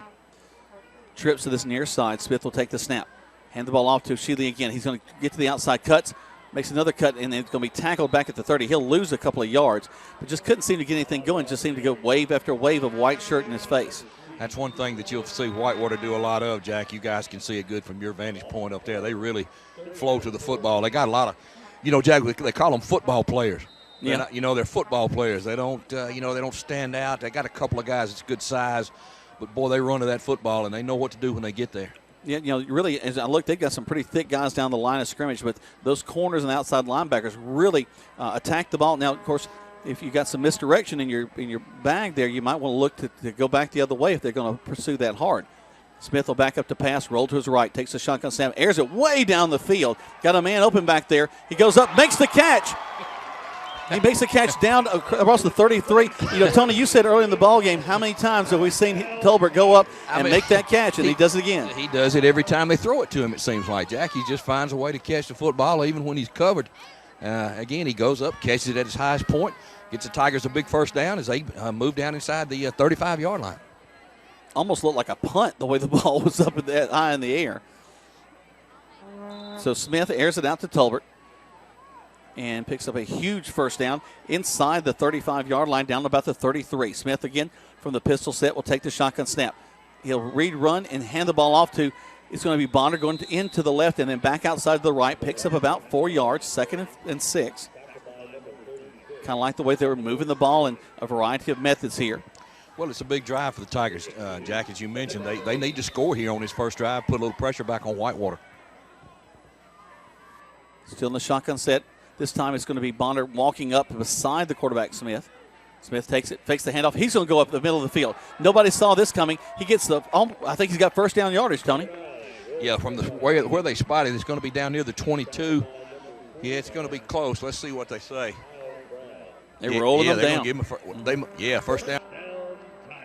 Will Smith all season long has made some plays that people don't expect with his legs, and did it again right there, just kind of riding it in, saw what they were coming, and then just headed back down the field, picked up the first down. 9:57 left to go in the third. 20-7 is our score. Tigers break the huddle, make the way back, slot to this near side, wing right, split right, and Bonner is the lone set back in the backfield with the quarterback Smith. Smith fakes it in and heads up the field again, gets to the 20-yard line, a gain of about 2, maybe 3. Brings up second down. Jack, the Tigers are rotating Smith and Shealy at the quarterback slot, giving the Whitewater a couple of different looks. And so far they've been successful on this drive, mixing up plays. Sometimes you'll see Smith out in the slot. Sometimes he'll be back in the quarterback position. He's calling the plays one way or the other each time. Tells his guys where they need to go. And as you mentioned, he'll go out to the slot receiver spot back on the right side. It'll be Shealy that'll be in at the quarterback position with Bonner to his right. He'll take the snap, and he'll look. He's going to keep it. Dodges once, left, right, across the 20. Maybe gets another yard out of that. 3rd and 5. And, guys, we're in the red zone now. It's time to make something happen. It's funny. You talk about telling you where to go. I was down in the stands just then talking to some of the parents, and there was a couple other parents telling somebody where to go, but we won't go there. But I'm just joking. I was enjoyed really talking to the Mathises, and they were thanking us that about how well we did on the radio, and I said, well, we do it because we love it, but they were really appreciative. I got a chance to meet the Mercer coach. He's down there in the stands talking with them, and here comes Smith on this next play real quick. Takes the snap, hands the ball off to Shealy. He's going to get to the corner, cuts up to the 20 to the 25. Man, big hit. Wow, he just ran over that cornerback. He put his head down and ran over him. And what can you say, Tony? You thought he was going to be in your lap. Well, I was given plenty of room. I wanted to make sure I had a jump on going backwards, but that was a good job by Mess Bonner again. He's not only he's fast, but he's a pretty tough little kid too. He put his head down that time, but again, boy, this Whitewater, these kids really run to the football, and they were brought up a big fourth down here. Of course, the Tigers will have to go for it, down by 13. So a big down for both teams here. Tigers break the huddle. Smith will be at the quarterback. He'll have Bonner to his right. Shealy will be in the slot set. Handoff into the line. Tony, did we get it? That's going to be close. Let's see, guys. Going to get it. From my vantage point, he's got it. Well, Scrunchy says we got it. I don't know, Jack. It's depending on if a right foot or a left foot spot. I'm going to say he's short, just depending on the spot. Bring out the chains, if nothing else. Let's be sure. That's what they're going to do. Wow. I'm going to say he's about a football short, guys. We'll see here in just a minute. All right, they bring out the chains. Let's take a quick break. While they do that, you're listening to Tiger Football right here on Eagle Sports. Car won't start? Or does your problem sound a little more like that? Come to Stanford Automotive to get your car in tip-top shape quick with a reliable team of automotive specialists. Stanford Automotive, 706-882-0186. 66 Youngs Mill Road in LaGrange. Stanford Automotive, 706-882-0186. Now back to more Troup Tiger football on Eagle Sports, WLAG 96.9 FM, 1240 AM, and online at eagle1023.com. Tigers come up just short as they were trying to get the first down there. So it's going to be Whitewater ball inside the 15-yard line. But credit the Tiger offense for moving the ball pretty well down the field. They did, just a little short, though. The Tigers will start on defense with 7:31 to go in the third quarter. Whitewater leading 20-7. The Tigers got the Wildcats back down in the hole inside the 15 to the 12-yard line. And that's where Whitewater will take over 1st and 10. They hand the ball off to the quarterback's going to keep it and find a seam in the middle. He's gone. Across the 40-yard line to the 50. Good blocking ahead of him. Down to the 20, 10, 5. A 85-yard touchdown run, the first play from scrimmage for Whitewater. What a fast, wow. A fast, big running back he is. He right up the middle. And, all E.T. could do, and long as say Sanders, they had to respect his possibility of cutting back. And it's one of those things where go, no, stop, go, stop, no, stop, go. And the next thing you know, the cat's in the end zone. And the downfield blocking was amazing. Oh, yeah. Yeah, their wide out just stayed with them. So, but again, Tigers always come scrapping back, and I'm sure they won't do anything different now than just keep scrapping along. Scrunchy will scrap. Snap, hold, kick is up. And that kick is good. So with 7:17 left to go, Tigers trail 27-7 here on Eagle Sports. Hello? Hi, Jennifer. Listen, Nick is here with me, and he's very, very sorry. Who is this? I'm Nick's State Farm agent. State Farm is famous for having great claim service. Uh-huh. When Nick got in his little fender bender last month, State Farm patched things up for him right away. I think he's hoping we can patch things up with you, too. This is crazy. Go with the company with a 97% satisfaction rating on claims. Get to a better state. State Farm. Count on Agent Matt Orr on the square in LaGrange to help up.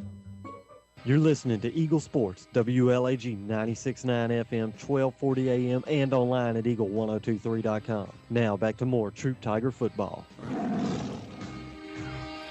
Welcome back to Troup High School Tiger football. Jack Borman, Greg Hicks, Tony Walls down the field, and Tigers trailing 27-7.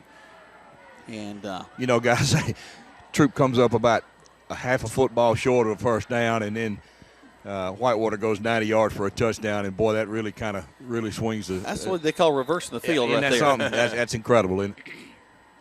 There's the kick, taken down at about the 20-yard line by the Tigers, and we're going to run it to the 22, cut back up inside to the 25, down to the 26-yard line, and that's what the Tigers will have it 1st and 10.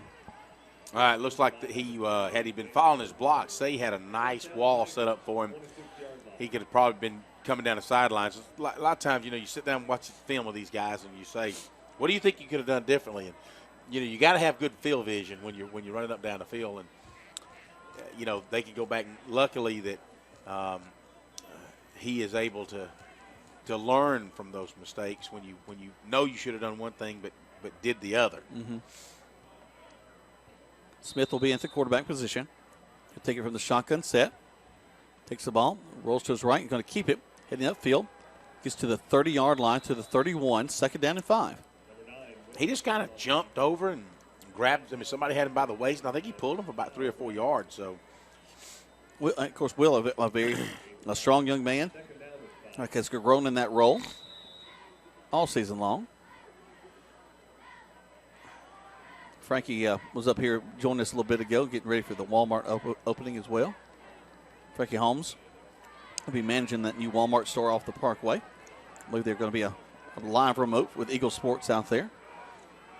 Shealy will step in at the quarterback position now. High snap for him. Turn and just airs it out to the corner.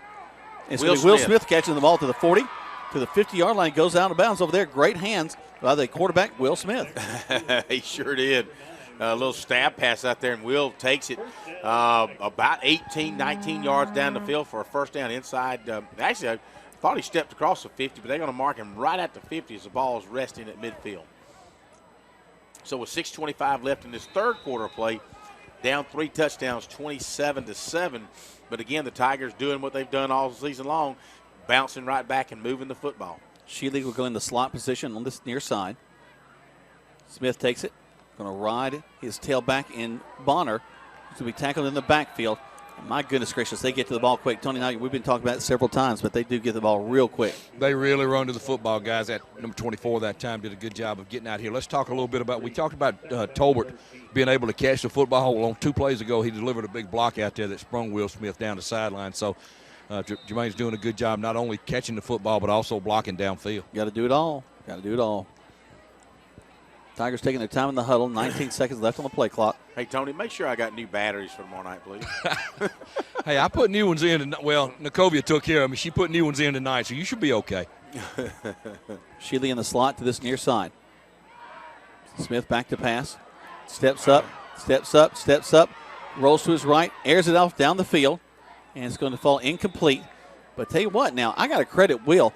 There was 3 opportunities they had in a sack. He eluded each time, looking, and just great patience by the young man. Well, in these downfield, he's looking off his receivers. He looks back, and when he makes that commitment to run to the other side, it's kind of hard to throw back to this side. And he picked him one out, and he threw it. But you're right. He could have been sacked 8, 9, 10 yards deep. He avoided that. As it turns out, it'll be 3rd down and 13. But good job by Will Smith, as you said. Nice job. And good job by Tolbert to not just stand there, but to keep moving to give Will a target. Smith going to hand the ball off to his tailback, Bonner, who fights his way across the 50 down to the 45-yard line. He's short of the first down. It'll come up 4th down and 5, and you wonder, like, hey, it's 5:21 left in this third quarter. Go. I got to go. Yeah, you just about got to go for this. You don't want to give Whitewater the football back. And really, if you punch, you might gain 20 yards of field position. But they really need to keep the ball away from Whitewater. They need to go score on this drive. Well, it's 4th and 5. Ball's resting on Whitewater, 45-yard line. They've got to get down to the 40-yard line. Clock ticks inside 5 minutes in the third quarter. Tigers break the huddle. Smith will be in at the quarterback position. Takes the snap, backs up to pass. Steps, looks, throws out to the right side. In and out of the hands of the intended receiver, Tolbert.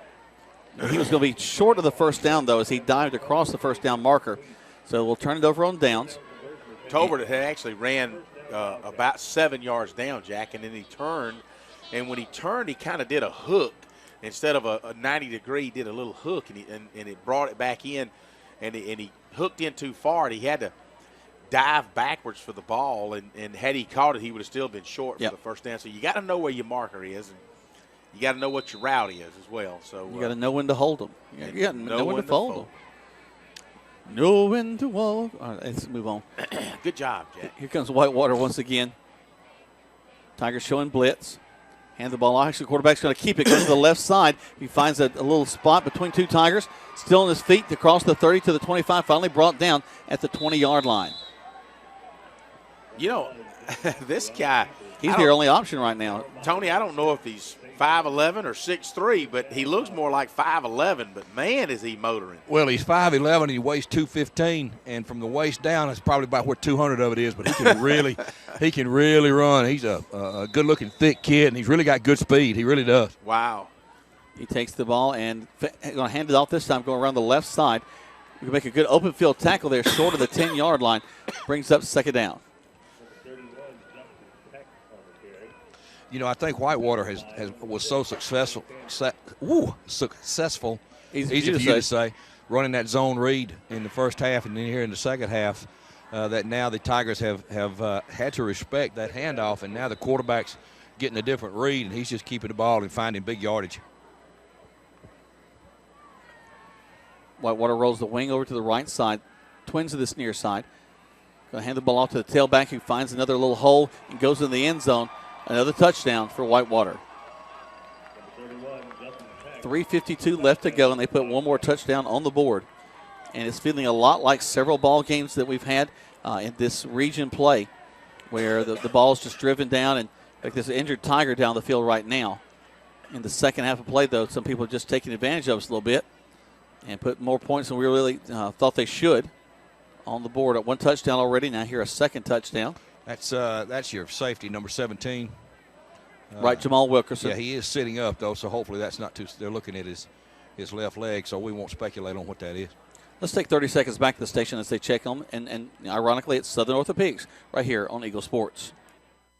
Getting you back into the game is Emory Southern Orthopedics' goal. The full-service orthopedic medical practice features board-certified surgeons, a prompt care center, surgical facility, and physical therapy services. The collaborative medical team at Emory Southern Orthopedics combines with leading-edge orthopedic treatment with proven traditional methods to aid you in achieving an active, pain-free lifestyle. Emory Southern Orthopedics, getting you back into your game. The action continues now with more Troup Tiger football on Eagle Sports, WLAG 96.9 FM, 1240 AM, and online at eagle1023.com. Jamal Wilkerson making his way off the field under his own power, and that's a good thing. We'll shake it up on that last play. Now they're going to attempt the point after touchdown now. Tigers showing that they're going to try to come after it. They wait for it. Snap, hold, kick is up, and barely goes over the crossbar. Real low kick right there. So 3:52 left to go in this contest. 34-7 is your score. You're listening to Troup High School Tiger football on Eagle Sports. You're busy with places to go and people to see. At CB&T, we understand. That's why we created the Synovus Connections prepaid card. Use it for purchases, ATM withdrawals, and even get cash back.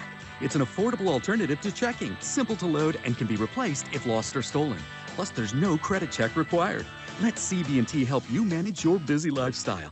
Visit us for details or to open your Synovus Connections card today. CB&T, a division of Synovus Bank, member FDIC. Fees and restrictions apply, subject to approval. Now back to the field for more Troup Tiger football on Eagle Sports, WLAG 96.9 FM, 1240 AM, and online at eagle1023.com. Welcome back to Troup High School Tiger football. 3:52 left to go in this third, and Tigers trailing 34-7. Guys, I just want to see some points on the board on the Tiger side just to make this look a little more respectable.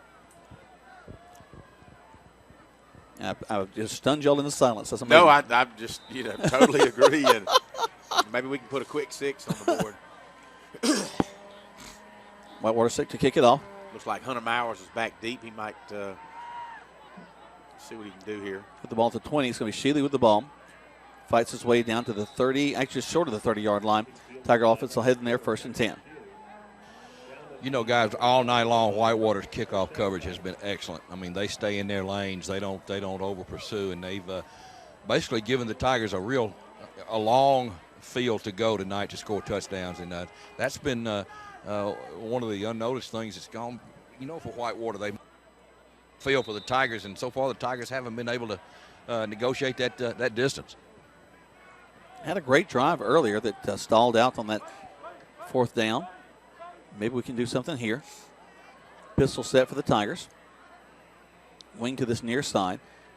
Smith will take it, hand the ball off to his tailback Bonner. Tries to fight to the outside, going to lose some yards back to the 25. Well, I'll tell you what, man, Tony, I know you've been down on the field all night, but, man, from up here, these guys are so cat quick. They really are. They're impressive. When I look at the size of them, number 27 that made that tackle. As you look at his measurements, he's 6'2", 225. You look at that linebacker at 255. Number 56, he's 275. They got good size across the front, and they really do run to the football. Here we go. Smith. Actually, it's going to be Sheely, the quarterback. Got 2 guys in his face, and they're going to throw him down for a loss back around the 16-yard line. And while he did have 2 men in his face, I think the blocking kind of broke down a little bit. Excuse me, Jack, I'm sorry. It looked like they were trying to set up a screen on the far side over there. And that's right. Whitewater had that diagnosed well and really had nowhere to go with the football. What I was going to say is that's also one of those situations where Sheely has not really been in that situation as a quarterback quite so often and really didn't have a good answer, a way to get out of that. Smith may have handled that a little bit different. 34-7, 2:30 left to go in the 3rd quarter of play. 3rd down and 21 for the Tigers. There's a ball rest on the 18-yard line. Their own 18-yard line. Smith will have 2 men to his left, 2 men to his right. Back up to pass. Steps up, throws it all the way down the field. He's got a man back there, and it's going to be caught. There's our guy again, y'all. Tolbert catches at the 20 down to the 15-yard line, and he only catches big passes, looks like. All the way down across the field. I mean, it's uncanny. He does it every game in, game out. Every time you throw it to him, he seems to make a play. And that cornerback, number 3, is so upset that he let Tolbert get behind him and beat him like that, but then afterwards let him outrun him down to the 11-yard line, which is where the ball will be spotted. So the Tigers will have it 1st and 10 from the Wildcats' 11-yard line. So let's see what they can do with that. They changed their mascot name at halftime. I don't know if you knew that, Jack. I didn't know that. Smith takes it, hands the ball off to his tailback, who fights left, fights right, gets across the 10-yard line. He's going to move down inside the 7, down to about the 6-yard line, guys. That's a good 5-yard gain there. Got to keep it up. Still another whole quarter to play. Oh, yeah. Sorry, guys. It took me a little while to get to the other end of the field. Well, you're not as young as you used to be, Tony. Nobody will argue that, will you, brother? Well, it's like one of my favorite songs. He ain't as good as he once was, but he's as good once as he ever was. 1:26 left to go. She will step in at the Wildcat quarterback position with Bonner to his left. He'll take it and run right up the middle of the field. Gets down inside the 5, down inside near the 1. I think they're going to say he's right. Tell me about down at the 1, inside the 1. Yeah, they're going to mark him right at the 1 yard line. Good job by Jorge Benitez as he was just pushing his man down and blocking him, pushing him inside the 5, and Sheely is dragging him along with it. So Jorge coming along strong late in the season as well, and he'll be back with us next year, guys. Or George, as you called him through most of the season. Yeah, George. till you gave me his name. Smith comes back in at the quarterback, takes a snap, steps up, hands the ball off to his tailback. Touchdown, Tigers. Right up the middle behind Big Mitch Mathis, Jorge Benitez, Hudson Newton. Couldn't get any better than that, just power football. It looks like Mess Bonner will take care of those 2 points. That'll be his second touchdown of the night as he scored the first one as well in the second quarter. Same end zone with 52 seconds left in this third quarter. Whitewater 34, Troup 13. I think we're going to go for a 2-point conversion here. I say let's go for 5. If that was available to us, I think we would. It's just what measure of difficulty. I didn't you know back if we it could up. change the rules right now. We're going to have a rules committee meeting to do that. We need to. Go around the right side, throw a corner route right to the end, and look at that one-handed catch. I think he caught it on the outside of the lines there. But it was inside the soccer field, though. Well, that's true. The yellow lines don't count, though. Oh. This is America. America. 52 seconds left to go, 34-13 in favor of the Wildcats of Whitewater. Let's take 30 seconds back to the station right here on Eagle Sports. Rob Upchurch is your RE/MAX result agent. No matter if you're selling or buying, the first phone call should be to Rob Upchurch at 706-523-0014. This week's featured listing is better than new. A spacious home on a 1.5-acre lot in the Rosemont area. Hardwood flooring, oversized family room with a huge master and a huge master bath. If you want to know more about this house or get your home listed, call Rob Upchurch at 706-523-0014 or see the listings at robupchurchsells.com. You're listening to Eagle Sports, WLAG 96.9 FM, 1240 AM, and online at eagle1023.com. Now back to the field for more Troup Tiger football. All right, so we count 6 for the Troup High School Tigers there. 52 seconds left to go, 34-13. Here comes Michael Young set to kick the ball off. High kick going towards the right side. Bounces, touches a Wildcat player, and we just rip his helmet off. Wow, big hit. I think Say Sanders was bulleting down that sideline and kind of made up for his muff in the first half where he ran up the back of Cameron Russell and knocked him down. And Say Sanders was hammered down. Almost came up with that ball, and he really just leveled the wide out there for Whitewater. Of course, it is a live ball. Once it's kicked off, it goes 10 yards. So. That's right. It's anybody's ball. Here comes Whitewater. They've got the ball at the 30-yard line now.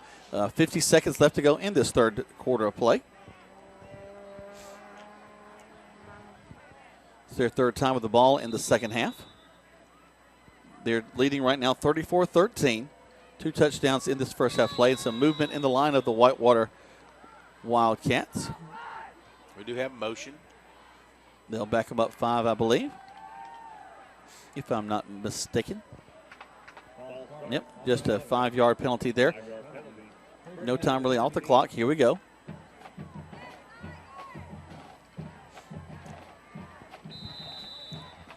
Plays whistled in. They check the sidelines. Still have their quarterback in there. Roll the wing over to this near side.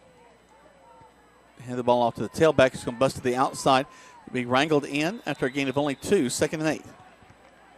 Good job by Tristan Thompson as he came through the left defensive side, bust through the backfield and chased him down to get in on that tackle along with Say Sanders and Jadarius Smith and O.J. Ziegler's coming off the bottom of that pile as well. And, you know, kudos to all the – I was just thinking, Jack, all these seniors that, you know, were honored tonight on senior night and you know, their families sit down and, you know, Philip Lynn Smith and the Mathises and Hunter Mowers. And the Mowers family. And there's a face mask on that last play against the Tigers. That'll give Whitewater some good field position. They'll move it up 15. You know, the Hernandez. I mean, I can go on and just going to miss all these guys. I'll be honest with you. This has been a good group of seniors that we've you know, the Trammels and the Fosters. You know, these guys have been playing together for years, and it just seems like they've been a big family for about 3 years now. And, you hate to see them move on like that, but life goes on. We should certainly appreciate all these seniors and all their families as well. There's the snap. Quarterback hands the ball to his tailback, who bounces to the outside. We're going to trail him and bring him down before he gets there back to the line of scrimmage. Great job. Well, good job from Jadarius Smith from his linebacker position, chasing him, stringing him out, and then all of a sudden. No, he was just tossing the ball back to you. You don't have any hands. Penalty is going to go against the Tigers. We were tossing the ball back to the official, maybe put a little bit more on it than he wanted. Vanquez was tossing it back to him, and he throws a flag. Vanquez better kind of walk away from him, or else he might not see the rest of the ball game. Kind of a thin skin on the part of the referee. And the fans aren't real happy about it either. Coach Kemp. Well, I have to agree with Vanquez on that one. That was weak. Quite weak. It's almost as if he was just embarrassed because he couldn't catch the ball more than anything else. Maybe it hit too low. But we were talking at halftime. I say we. Nikovia was listening. I was talking while you guys were on break. I want to say, thank you again for all these fans on senior night. We know we're not going to the playoffs, but, man, look at the student section that came out tonight. All the fans would just say thank you for all the season-long fandom that you guys have done. Support, for us. Yep, for sure. Ball's on the ground, ground. And Whitewater's going to get on it. They're going to get the ball back to the 50. So we get 10 yards of that back that we just lost. I think the quarterback has discovered that he would do much better if he just ran the ball. Yeah. The clock will tick down. That'll be the end of the third quarter of play. 34-13 is our score. The Tigers trailing as we go into the fourth quarter of play right here on Eagle Sports. Stuck in a state of falling behind, struggling to keep up with your kids' finances and insurance? Then let State Farm agent Mabel Smith Sharp in LaGrange help you simplify and get to a better state, because with Mabel Smith Sharp handling your auto, home, and life insurance, you'll have more time for everything else. More money, too, because adding State Farm policies could mean earning discounts worth up to 40%. That's money. Mabel Smith Sharp can help you put toward a college savings plan. Call State Farm agent Mabel Smith Sharp today and get to a better state with State Farm. Discounts may vary state to state. Good food. Where do you find it? Start. Or does your problem sound a little more like that? Come to Stanford Automotive to get your car in tip-top shape quick with a reliable team of automotive specialists. Stanford Automotive, 706-882-0186. 66 Youngs Mill Road in LaGrange. Stanford Automotive, 706-882-0186. New Franklin Road, LaGrange. You're listening to Eagle Sports, WLAG 96.9 FM, 1240 AM, and online at eagle1023.com. Now back to more Troup Tiger football. Welcome back to Troup High School Tiger football. Tigers trailing 34-13 as we go into the fourth quarter play, and we're going to jump off sides and give them 5 yards. Eli Patrick was trying to get into the backfield before the new quarterback, number 19, did something with it. So they give him the, what'd you say, Ashley? Give him a rest. Mm-hmm. He's probably, his tongue's dropping because he ran so much in the third quarter.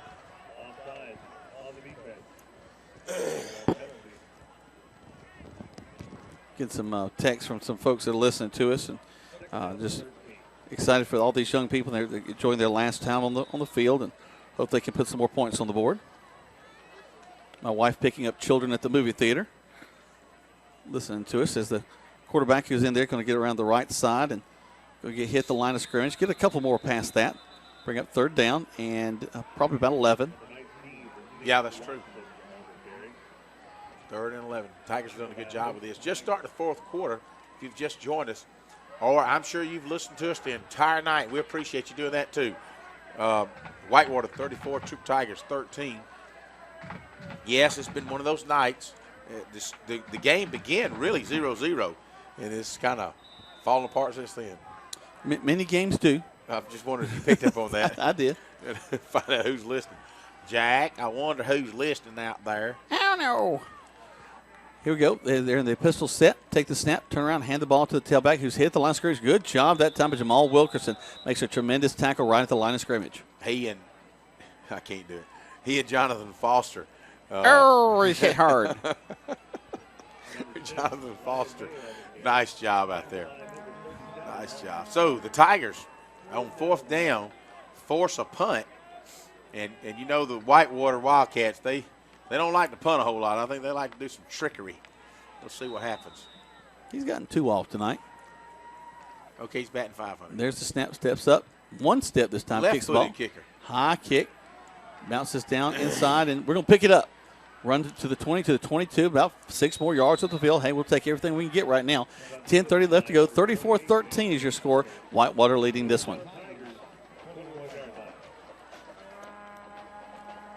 I was watching Hudson Newton talking to the punter / quarterback just then. He was standing there talking to him. When he tried to run down the field, he'd take and push him like this. No, you're not going anywhere. Just stay right there. I saw the umpire came over and says, all right now. And I'm sure Hunter just said, oh, we're just talking. Which they were. I mean, it wasn't anything bad. It was just kind of funny that Hudson would not let him go down the field. Here come the Tigers now. Take the snap. Looking downfield. Will pumps one time and is tackled back at the 20-yard line. Loss of about 1. Brings up 2nd and 11. Just got another text. My wife is listening and had the same comment. Asked if don't all games start at 0-0. Well, at least somebody was listening. Well, I think we may have spotted them 2 touchdowns. So maybe that's what it was. You may be right. We might have been like the kid at Florida State. We might be accused of shaving points or giving points, right? I think the Hawaiian ice that we shave on the corners about all we got going on here. Shaved ice. I got you. There's the snap. Tigers going to roll. Smith looking to throw. Throws across the middle of the field. That's got to be a pass interference call, and it is. Well, we'll take them where we can get them. That'll be a 10-yard pass interference. Ball spotted on the 21-yard line. It should come out to about the 31. And will still not be a first down unless it results in an automatic first down. But surely if it doesn't, it will be about a yard short. It'll wind up being, we'll repeat 2nd down more than likely. So it'll be 2nd down in the yard. For the indication from the official. He may be still, his pride may be still smarting from missing the ball that was tossed to him a little bit ago by Fumble. Vanquez Bunner. Yes, he's going back to the line of scrimmage. They're sitting there, they're standing there at the flag debating on, do we mark it from here? So he goes back to the original line of scrimmage at the 21-yard line. We could save them some steps and just put it on the 31 and be done with it. All right, well, it's a first down because he gave us like 12 yards. Well, we'll take all we can get, Tony. I guess they I'm just listening to you two. I don't know. I really don't know what to say. Y'all are pretty impressive. We just try to find a bright spot, a ray of sunshine somewhere in here. Twins to the near side, band split wide left, winged left. There's the handoff in the backfield. It's going to be Bonner running around the right side. Gets to the 45, 50, 40, 30, brought down from behind at the 30-yard line. And a big play that time by Miss Bonner. Number 4, their cornerback, he really would save that touchdown because he had him kind of like Chris Frost had the kid from Ole Miss last week by the tail. Luckily, he didn't come up with a broken leg, though. That's a painful analogy you went to there, man. Well, just telling you, it was a. Let's reflect back on the kid that broke his leg and still didn't get in the end zone. I hate it for him, but he'll be fine. He'll move and he'll play some more. Back it up to pass to Shealy. Throws across the middle. Tipped and caught. Great job that time by 85 for the Tigers. Travis Johnson from his tight end position been running that play and that route all season long, just on a little 8-yard down and out, and he's been wide open 80-90% of the time, and Smith was able to get that to him. And another first down inside the 20 down to the 19-yard line. I guess they probably don't usually practice it with being tipped like it was, though. A good concentration as he was able to catch the ball after the tip. 34-13 your score, 9:18 left to go. Tigers driving down the field. Smith takes a step, going to keep it himself, finding a seam, getting down inside the 15, still on his feet to the 14-yard line. Brings up 2nd down and 5. Travis Johnson, a tight end, had backed up off the line of scrimmage and gone in motion behind Will Smith, and had cut it up inside over there behind Brandon Barrington. And Smith had just followed him, was able to pick up 5 good yards inside the 15 down to the 14-yard line.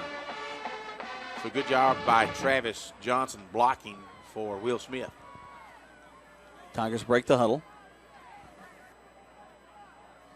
Waiting on the shotgun snap.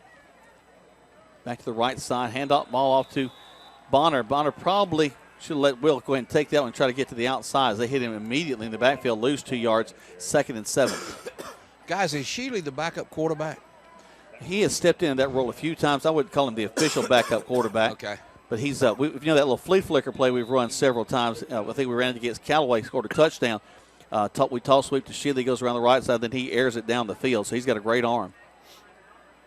And yes, he is a quarterback by all rights. I mentioned before the game, or in pregame, Tony, about Montez Crow, number 15, is a 9th grader, but what a future that young man has with us as well. Smith backs up the pass, got a man in his face, and I think we might should have had a face mask call there as they kind of ripped Will around to the left side. He'll go down at the 25-yard line, and it'll be called a sack. Brings up 3rd down. Well, 4th down, excuse me. Thank you, Chance. Well, we're going to be long equates to about 4th and 16. You got to get down inside the 10 to the 9-yard line for a first down.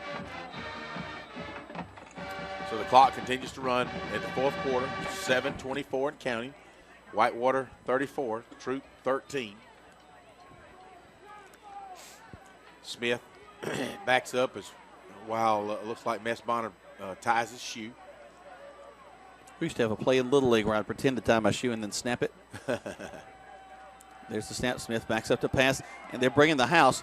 We swing it out there to Bonner. It falls incomplete, so now Whitewater will have the ball at the 35-yard line. Troup will take over on defense, and they're playing really good on defense tonight. I know you wouldn't believe it being down 5 touchdowns. Well, Tony, I think you'd agree. Field position has had a lot to do with that.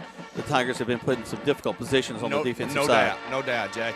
But, again, I keep going back. The Tigers have done a good job. Occasionally they haven't been able to put anything consistently together, but I think a lot of that, you got to give Whitewater credit. This kid's a pretty good football team. They really are. They're a good football team, well coached, well disciplined, and they do the little things that it takes to win. 7:01 left to go in this contest, 34-13. Whitewater back on the field. They're going with a 2-wing set, pistol set before the quarterback. As a different quarterback in right now. Takes the snap, hands the ball off to the tailback, who's going to go to the right side, try to get to the end. He'll be brought down short of the 30-yard line, 2nd and 7. They'll back up and go right back to the line of scrimmage. Not really a hurry-up offense, but they're not going to huddle on this one. Or got tripped that time as he was coming across the ball. I didn't know if they were going to throw a unsportsmanlike conduct on him from tripping almost into the referee. You'd be tripping. Back to the pistol set. They'll roll the tail back to the left of the quarterback. Quarterback will keep it, run upfield. Be brought down by Wilkerson across the 30. Short of the first down, brings up 3rd down. 3rd and about 6 for the Cats. Not the Tigers, but the Wildcats. And they've been running wild tonight. Their quarterbacks do a good job running that offense, Jack. They are moving the ball, as they've done all night. Of course, big plays are really what are scored, down inside or a couple of big, the 85-yard touchdown run. That'll pad your stats pretty quick. They take the snap, and he almost loses it. Quarterback's going to keep it, and we're going to bring him down in the backfield. Do we get the face mask? No, they're saying the ball's down. I think that I think the ball came out there. That was a low snap, caused that play to be blown up from the very beginning. So that's going to bring up 4th down. Tiger defense hold. Yeah, they're going to have to punt the ball away. So 5:28 left to go. 34-13. Tigers trailing. This will end the Tigers season. Don't forget, tomorrow night you'll hear the Callaway Cavaliers broadcast here live from Callaway Stadium as they have the big ball game against Central of Carroll County. In case we have any of their folks listening, I want to make sure I say it right. Not Central of Carrollton. There's a snap. They step up, punt the ball away. Kind of a knuckle ball. Bounces up, and we're going to take it. Reverse field and brought down at the 32-yard line. My goodness, did they have good coverage on that play. Vanquist Bonner twisted his ankle. It looked like he rolled it over when he was being tackled, and you could just see that was a lot of pain. He's being helped up by McDaniel and Austin Carter, and looks like Say Sanders is going to help him off the field. Guys, we've watched whether it be in high school, college football lately, and we've seen a lot of jerseys that, kids get tackled in some awkward positions. Just, what about maybe bringing back the tearaway jersey? Not a bad idea. I mean, you think about the injuries. I mean, you talked about the kid at Ole Miss last week. Now you talk about a play like that right there. Your tearaway jersey, and it's something to think about. I don't know why they were outlawed in the first place, but kids are getting tackled in some awfully. You can't go for there's certain things you can't do on defense now. And defensively, you're just grabbing for anything you can get, and it's really creating some really gruesome injuries. Well, grabbing hold of a shoulder pad was never a bad thing for me growing up. There's a snap. Rolling to our right is Smith. He's at the 30, throws it to the corner, and a nice reception by Tolbert. He goes out of bounds, stops the clock with 4:50 left to go. Nice little 12 yards down and out. Knew where his ball marker was. First down yardage marker. That'll be a first down for the Tigers. They'll move the chains. He does a great job of catching the football with his hands. I know that sounds a little bit ridiculous, but not at all. A lot of kids catch it up next to their chest, but he does a good job of catching it with his hands. They trap it. It almost bounces off their body, but he does catch it with his hands. Smith going to air it out down the field. Got a man back there, and he's going to be knocked down. There's the flag. So that'll be a first down for the Tigers as the quarterback just says, no, he's not going to catch another one on me. Dexter Shealy was the one going deep. A lot of times you expect to see Tremaine Tolbert when the ball's gone for a home run, but Will Smith put it exactly where it needed to be, and the cornerback tripped Shealy up, and Shealy's Scrunchy is scrunching on back thinking, man, I could have had that. Scrunching on back. He is scrunching on back. I think that's a song from the 70s. We're going to scrunch on back. Scrunching on back. There you go. Is that Jefferson? I'm sure. No, that's moving on up. Moving on up. Anyway, Scrunchy could have had that one, and Dadgummit got tripped up, and he hates that. But, hey, we got the ball from the spot. I mean, not from the spot of the foul. How do you get that nickname? I think his hair is just scrunchy looking. Maybe so. Smith going to get hit behind the line of scrimmage, brings up second down.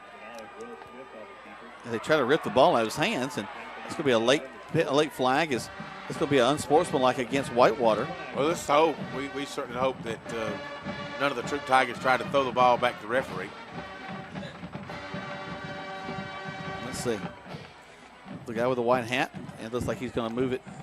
But, Tony, kind of a violent exchange. They tried to rip the ball out of Will Smith's hands as they were trying to help him get up. Yeah, you guys had a better view of it than I did. I was looking through the crowd there, and it was number 33 for Whitewater. He's over on the sideline now, having a little chat with the coaches. So I'm not sure exactly what that was. A little unnecessary roughness, the officials called it. Yep. Well, that'll result in a first down to the 30-yard line with 4:29 remaining in the Tigers' season this year. Down 34-13. Hopefully the Tigers can put a few more points on the board. Got an update on the Scrunchy name. We'll give you that in just a second. As we drive the ball inside the 25, a teacher from over at Long Cane Middle School let me know that he wore scrunchies in his hair in middle school. Well, so that's how he got the name Scrunchy. Well, Scrunchy just scrunched down to the 25-yard line. He'll pick up 5. He scrunches out 5 yards on that one. It'll be second down and 5. I was glad he didn't wear bobby pins. That'd be an uncomfortable name to be called. Bobby? Bobby pin left. Oh. There's the snap, and Shealy's going to run up the field. Nice seam at the 15, down the 10, still on his feet, inside the 10 to the 7-yard line. One of the things that Shealy brings to you that Smith doesn't is that automatic burst of rocket speed. It's just so quick up the middle. Smith does and has done such a fine job 3 years running this offense. But if there's anything that he said, man, I wish I had, is probably more speed. Yep. Shealy going to keep the ball and get inside the 5-yard line. And I got to tell you, his dad had a lot of it back in high school. Philip was a fast young man. I'm sure he's a fast older man now too, but he could probably beat either one of us in a race. He's certainly quick to get up. He's up before everybody else, milking the cows at 4 in the morning. At the Smith Dairy Farm, sure is. Bonner will roll to the left of Shealy. There's the snap. And Shealy's going to keep it, run to the left side, go in, end zone, touchdown Tigers. Well, good job for Dexter Shealy. He just takes control of the offense. And on 3 straight option plays, he opts to run it. There was no option on that last one. No, I'm going to run this one. And he's going to take it in for another Tiger touchdown. That'll bring the score to 34-19 Whitewater on top, awaiting the PAT for the Tigers. Guys, do you see Sheely stepping in at quarterback next year? It's hard to say. I mean, I would, you know, you got to get him on the field. Him and Mess Bonner. Yeah, you got to get him on the field. Well, we've seen a great opportunity there at Callaway as Terry Godwin stepped in at the quarterback position. Sometimes you got to get your guys with the ball in their hands. We go for two, back around the right side. We pick up the 2-point conversion. So with 3:05 left to go, 34-21 is your score. Let's take a quick break. You're listening to Troup High School Tiger football right here on Eagle Sports. Joel Upchurch is your Remax Result agent. No matter if you're selling or buying, the first phone call should be to Joel Upchurch at 706-523-1702. This week's featured listing is on Ridgecrest Road. It's the crown jewel of downtown LaGrange. This beautiful home has beautiful bedrooms, beautiful dining room, beautiful family room. It is the total package house for $319,500. If you want to know more about this house or get your home listed, call Joel Upchurch at 706-523-1702 or see the listings at joelupchurch.com. Now back to more Troup Tiger football on Eagle Sports, WLAG 96.9 FM, 1240 AM, and online at eagle1023.com. Welcome back. 3:05 left to go in this contest, 34-21. Guys, we had a unsportsmanlike penalty called on Troup High after the play was over, so I would imagine this onside kick will be coming from a little deeper in Troup High territory. Any idea? Well, I was trying to listen to. All I heard was blue after the play, so I'm trying to listen to see what Coach Kendall has been giving the officials an earful all night. So I'll try to get down here and see if I can get a couple of numbers for us. But again, I did not see it. I was not looking there, so it must have been after the extra point.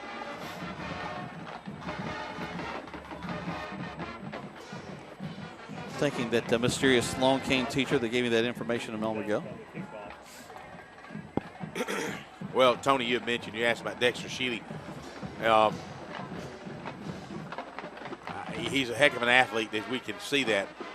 I just feel that young man standing down on about the 47-yard line, number 15, Montez Crow's a ninth grader. I think he has an opportunity to play 3 straight years at quarterback. And we're going to be offsides, I think. And do a fine job with that. He's 6'3", 175 pounds, and his grades are good. And he's led the ninth grade in the JV to some strong seasons. And, you know, it's nice to have a stable of athletes in your backfield like that. But I don't know, you know, obviously Sheely's ran that option real well. But I tell you what, for a big man, number 15 right there, he don't mind trucking you as well. He's got some good speed for himself, too. So, you know, it's be interesting to see what the coaching staff does next year. Well, I think you'll see Sheely and Bonner on the field at the same time somewhere. Have to be. You know, and then I guess it would depend on what type of offense you decide to run. You know, do you stay with the beard? Do you run this zone read type play? It'll be interesting to see, but I'm sure, like you said, the coaches will do a good job, and they'll evaluate the talent and get the best players on the field. Well, we fans in the stands know so much more about football than the coaches ever thought about knowing. You know, we always at every level. Yeah, we always can tell them what they should be doing, and you know, we spend so much time evaluating the players and everything from Friday night stands. So it takes us about 3 minutes to tell the coaches what they're doing wrong, and not that they spend any time after hours. Yeah, I mean, they probably go home Saturday night, Sunday 3:15 afternoon when the clock runs. I mean, when the bell rings. So I'm sure they. I mean, come on now, don't we know more about it than they do? I like to think I do. Did you guys watch the SEC? Go ahead. After this kickoff, we'll talk about that. Go ahead, Jack. There's the kick. A little onside kick they get right on. And Tigers will make their way back onto the field. We appreciate all you guys being on the internet tonight. You have come on it so hard that you've caused the internet to crash. But you guys keep listening to us on the radio, and I think Coleman said that there's like 400 people listening tonight or watching on the internet. We appreciate all the Tiger fans doing that, but you've actually crashed the server at Eagle. Coleman's got it back. Or should I say Brett at the studio's got it back. Oh, we got just a plethora of people that take care of us. 34-21, Whitewater with good field position. 3:04 left to go in this contest. They're moving right to left on your radio dial. Ball resting at the 37-yard line. Tigers with a 5-man front. Whitewater with a tight 2-man. The ball's on the ground, and Whitewater's going to get on it back at the 44-yard line. So they'll lose about 5, maybe 6, and they've got some young players out there that have a little problem with the ball. You know, guys, you talked about the hours that the coaching staff puts in. We were listening to the SEC Network the other night, and some of the wives were being interviewed, and some of the coaches they were talking about. I know Dan Mullen at Mississippi State, his wife said he goes to work July the 4th, and his next day off is Christmas Day. Yeah. So they put in their time. Let's just think, we don't do anything near what the coaches do, but just, from our wives' perspective, they're football widows as soon as the season starts, as we're covering two teams, and, of course, watching teams from all around the state all season long, and we all love college football, and we all love, the professional ranks as well. So it's just a lot of fun. Well, and Mississippi State is ranked number 1, so I guess all that hard work has paid off, huh, Tony? Yeah, he's doing something right down there. There's the flat play will be whistled dead. This is going to be a long minute here. It has 2:07 left to go. For those 200,000 fans listening to us tonight, I just want to make sure y'all understand. I was joking, so. Well, the 200,000 fan part, or? Well, that and the fact that we know more about it than the coaches do. Because people will take you out of context. That's for sure. Yeah. Explain myself. I was kind of dry. If they've listened to us all year, they probably knew I was messing with you. I mean, I read the Cliff Note version of Coaching 101. Coaching 101 for Dummies. And, shoot, man, we got a game plan on Monday afternoon for that. We don't even need to practice. We already got it down. 34-21 your score, minute 52, clock ticking down. Hopefully nobody will jump off sides and calls a flag on this one. They hand the ball off in the line. Tigers are all over it. And one of the things you don't want to have happen, I see number 2 or number 8 slow to get up the field. What you don't want to have happen inside 2 minutes, you don't want to get your players injured. So there's going to be a timeout on the field, and Troup takes a timeout. 1:39 remaining in this season. Let's take 30 seconds back to the station right here on Eagle Sports. Rob Upchurch is your RE/MAX result agent. No matter if you're selling or buying, the first phone call should be to Rob Upchurch at 706-523-0014. This week's featured listing is better than new. A spacious home on a 1.5-acre lot in the Rosemont area. Hardwood flooring, oversized family room with a huge master and a huge master bath. If you want to know more about this house or get your home listed, call Rob Upchurch at 706-523-0014 or see the listings at robupchurchsales.com. You're listening to Eagle Sports, WLAG 96.9 FM, 1240 AM, and online at eagle1023.com. Now back to more Troup Tiger football. Welcome back. Whitewater has the ball. They're looking down a 3rd and 24 now. Ball's gone across the 50, back to the 46-yard line. Clock will start back when the ball is snapped. Their quarterback takes it, hands the ball off to his tailback. He'll be chased back. He gets back up the line of scrimmage a little bit more there, and he's brought down just shy of the 50-yard line. I just noticed a lot of kids are. We called another timeout. Coach Kendall out on the field real quick. He said, "Hey, that was his last timeout, and Whitewater still left for 3. No need to take a timeout from Whitewater's perspective. That's for sure." Final from Carrollton. Woodward Academy has defeated Carrollton tonight. So Woodward Academy will be right there at the top of our region. There's only one loss there. What region you guys does the Tiger region open up with, guys? I don't know, Tony. Since we weren't going into the into the playoffs, I never even took a look at it. Troup's in what region? 5. 5? Mm-hmm. Let's see. Callaway's in 5, AAA. So if Callaway is in the playoffs, which we hope they will be, I think they open up with Region 8, if I'm not mistaken, and that would be up in the North Georgia mountains, the beautiful North Georgia mountains. So we've made that trip before. Yeah. That was actually kind of nice. I enjoyed that. In fact, I went up to the Apple Festival just a couple weeks ago to enjoy that area. Whitewater back of the field. They're looking at a minute 32 left. Slot receiver to this near side. Slot receiver to the far side. They're going to step up and punt the ball away. You have to say receiver, though, because you never know what they're going to do. Ball's going to bounce around down in there and be picked up at the 21-yard line. That's where the Tigers will have it 1st and 10 for their last drive of the ball game with a minute 23.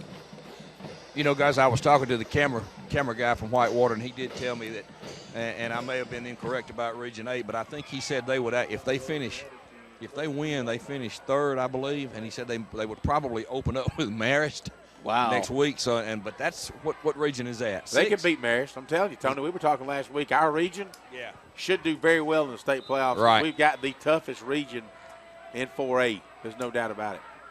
Tigers going to back up, pass the ball on first down, throw across the middle. Tolbert's going to make the catch at the 30-yard line.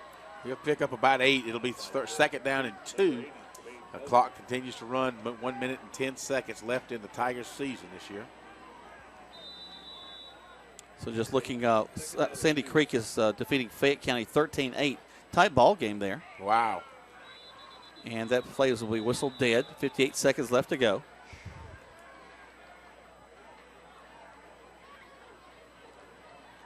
So Woodward, again, looks like they're defeating Carrollton. Sandy Creek 13-8. So looks like Sandy Creek will be at the top of the region. I don't know if this officiating crew is auditioning for the playoffs or not, but, I mean, inside a minute left. And can we play? Can we just play? Much. Yeah, just let it go. I mean, a face mask or targeting is not going to really help anybody now. Smith back to pass, looking, throws it, and it's going to be, they're going to mark it as a catch at the 37-yard line. That'll be a first They'll move the chains. Will Smith looking to have a few more stats on his season as he ends his career. 46 seconds left. They'll start the clock back after they move the chains. I noticed that one of the Tigers handed the side judge the ball. The side judge threw it into the umpire. I'm glad they didn't call unsportsmanlike conduct. That's one thing we will do. We will beat a dead horse. There's the snap. Smith backs up the pass, looking, throws it to his outlet man. Nice pass and catch to the 40, 50, 40 on the other side, out of bounds on the far side at the 32-yard line. Nice job. He had a man on the go route, but he turned around and threw it to his checkoff valve, and that would be Mess Bonner that's swinging out of the backfield, and he picks up about 18 yards down to the Whitewater 33-yard line. Guys, didn't we see that same play at Carver? We did. Didn't they? That's one of the plays the Tigers scored on down in Columbus. Just dunking down the field and going to the outside. Smith again going to roll right, looking, airs it out to the corner. And there's two guys down there right on our man. And it's going to fall incomplete. Stops the clock at 24 seconds. Plenty of time left on the clock to score. Average of 6 seconds per play. You can at least do 4 more plays. So second down and 10. But coaching staff sure's got the plays ready to roll. And, we can use the sidelines as trying to salvage one more touchdown. We use the sidelines, make it 34-28 if we can make it happen. You know, guys, now's about the time, these last 24 seconds, where that these seniors are finally realizing that, hey, this is just about it. Yeah. You know. Smith backs to pass. Got a man in his face, dodges one, still on his feet, recovers well, going to air it out and caught at the. They're going to say he caught it, and it's going to roll the clock though, so that may do it. Yeah, he could have just as soon let the ball go out of bounds because we didn't make any. We actually lost the yard. 6, 5. 4, 3, 2. Last play of the season, last play of their career. Airing it out to the corner. Lots of guys down there that go up, and it's going to fall incomplete, out of bounds, and that'll end the Tigers' season 34-21 against the folks from Whitewater. What a valiant effort, though, by all the Tigers all season long. Just a thrill to broadcast these Tigers now for the, I don't know how many years it's been, Jack, but several. This has been one of the more exciting years just because of we didn't know, we just believed every game that we were going to do something. We saw some fantastic. impressive things happen. We sure did. did. Yeah. We're going to take one more break. Let's take about 4 spots back to the station as we're going to gather our thoughts, maybe get a chance to talk with Coach Kendall one more time, and we'll wrap things up here from Callaway Stadium. You listen to Troup High School Tiger football right here on Eagle Sports.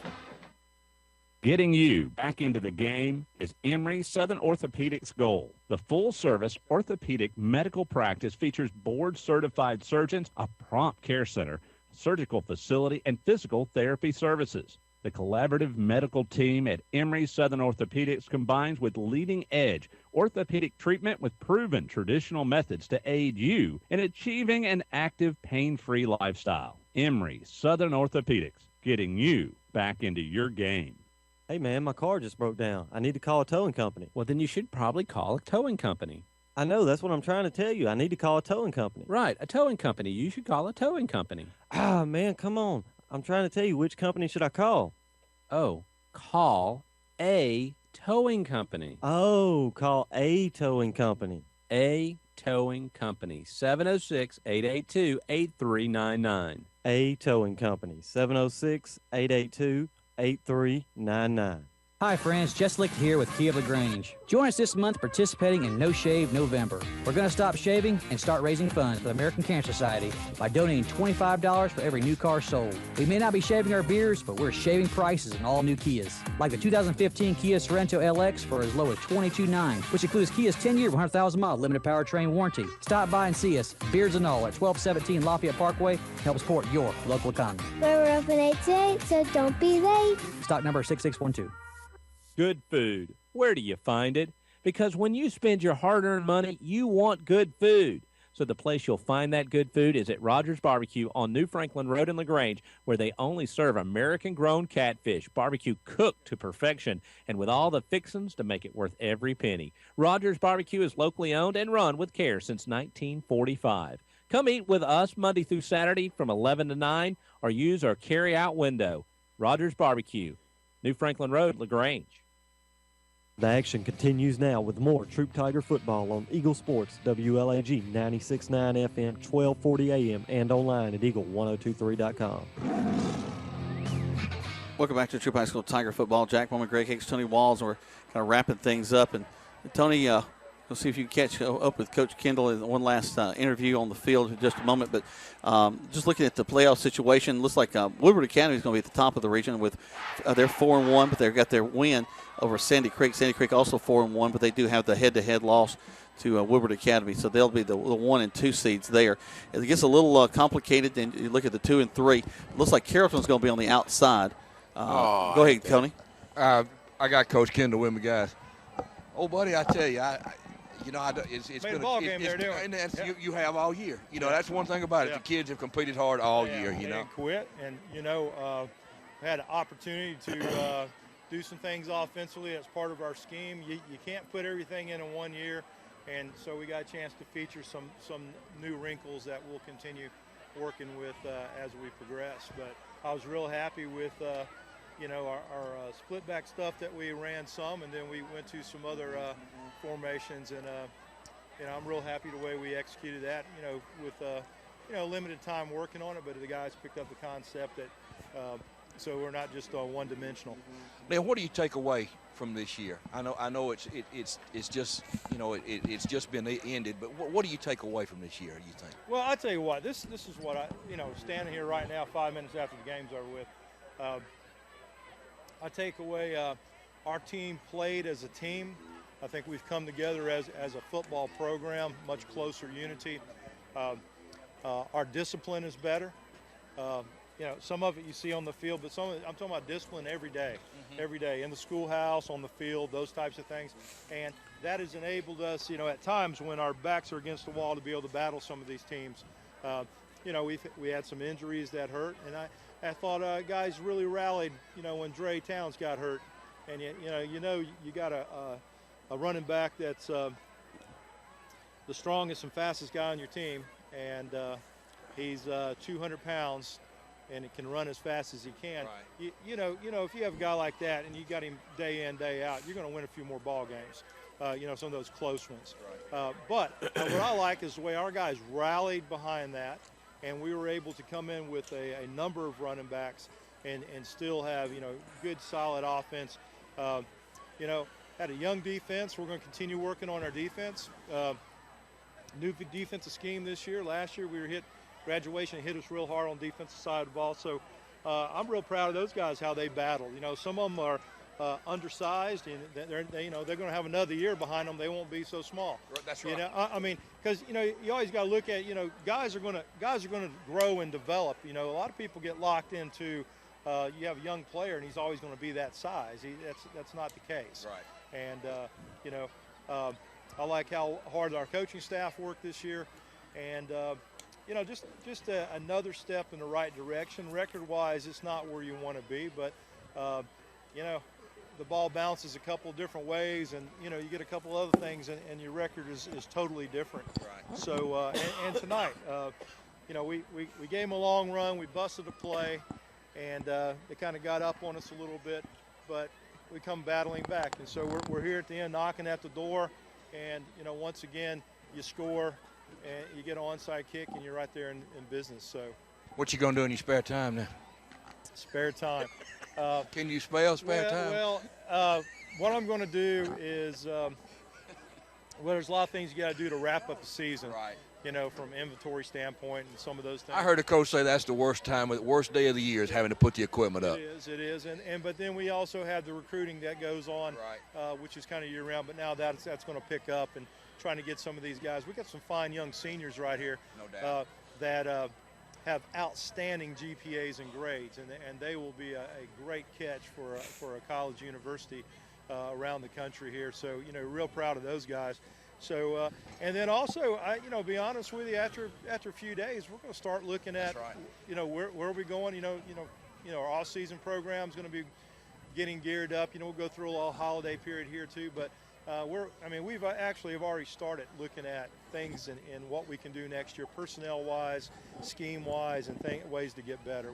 It's a year-round job, isn't it, Lynn? It never ends. And I want to say on a personal note, I appreciate you taking time with us to give us a good interview every halftime, at the end of every game, no matter what the score, no matter what the circumstances. That means a lot. That says a lot about you. I appreciate that. I try to tell the guys,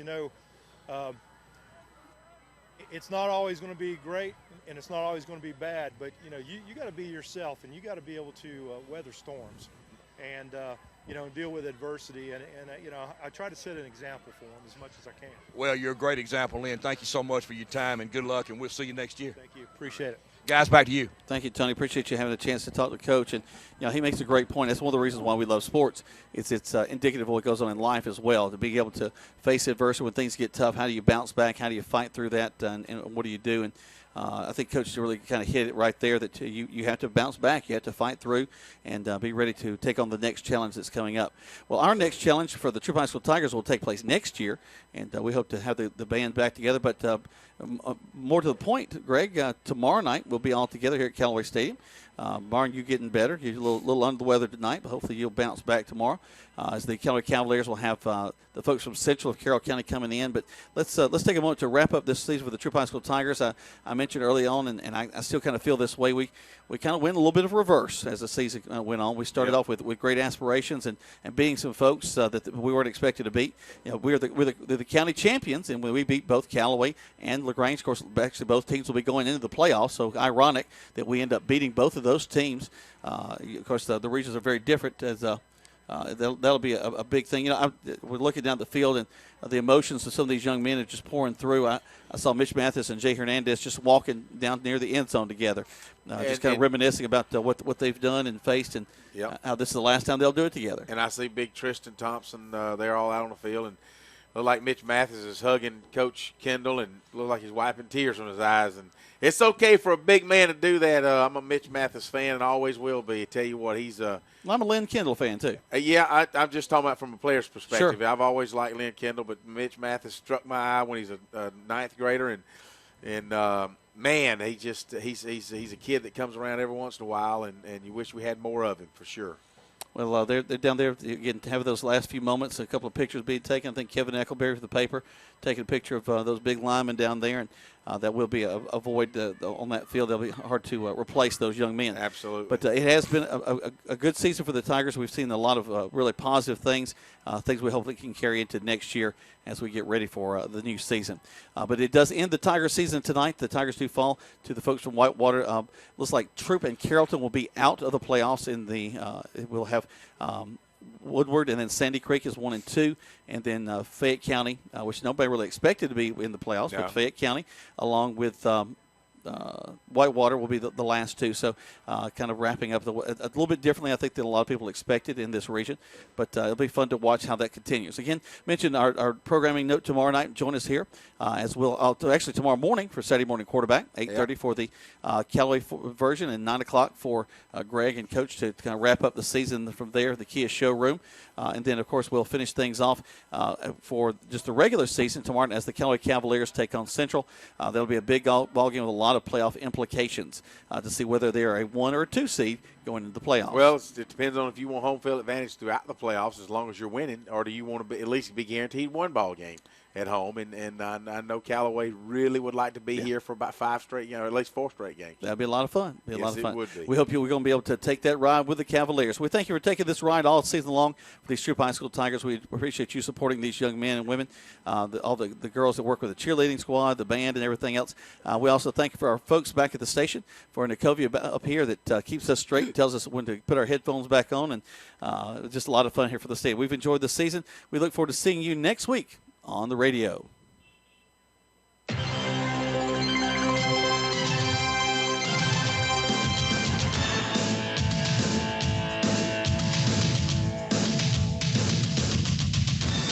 Thanks for listening to the Troup Tigers versus the Whitewater Wildcats on WLAG 96.9 FM, 1240 AM, and online at eagle1023.com. Troup Tigers football was brought to you in part by Holmes Pharmacy.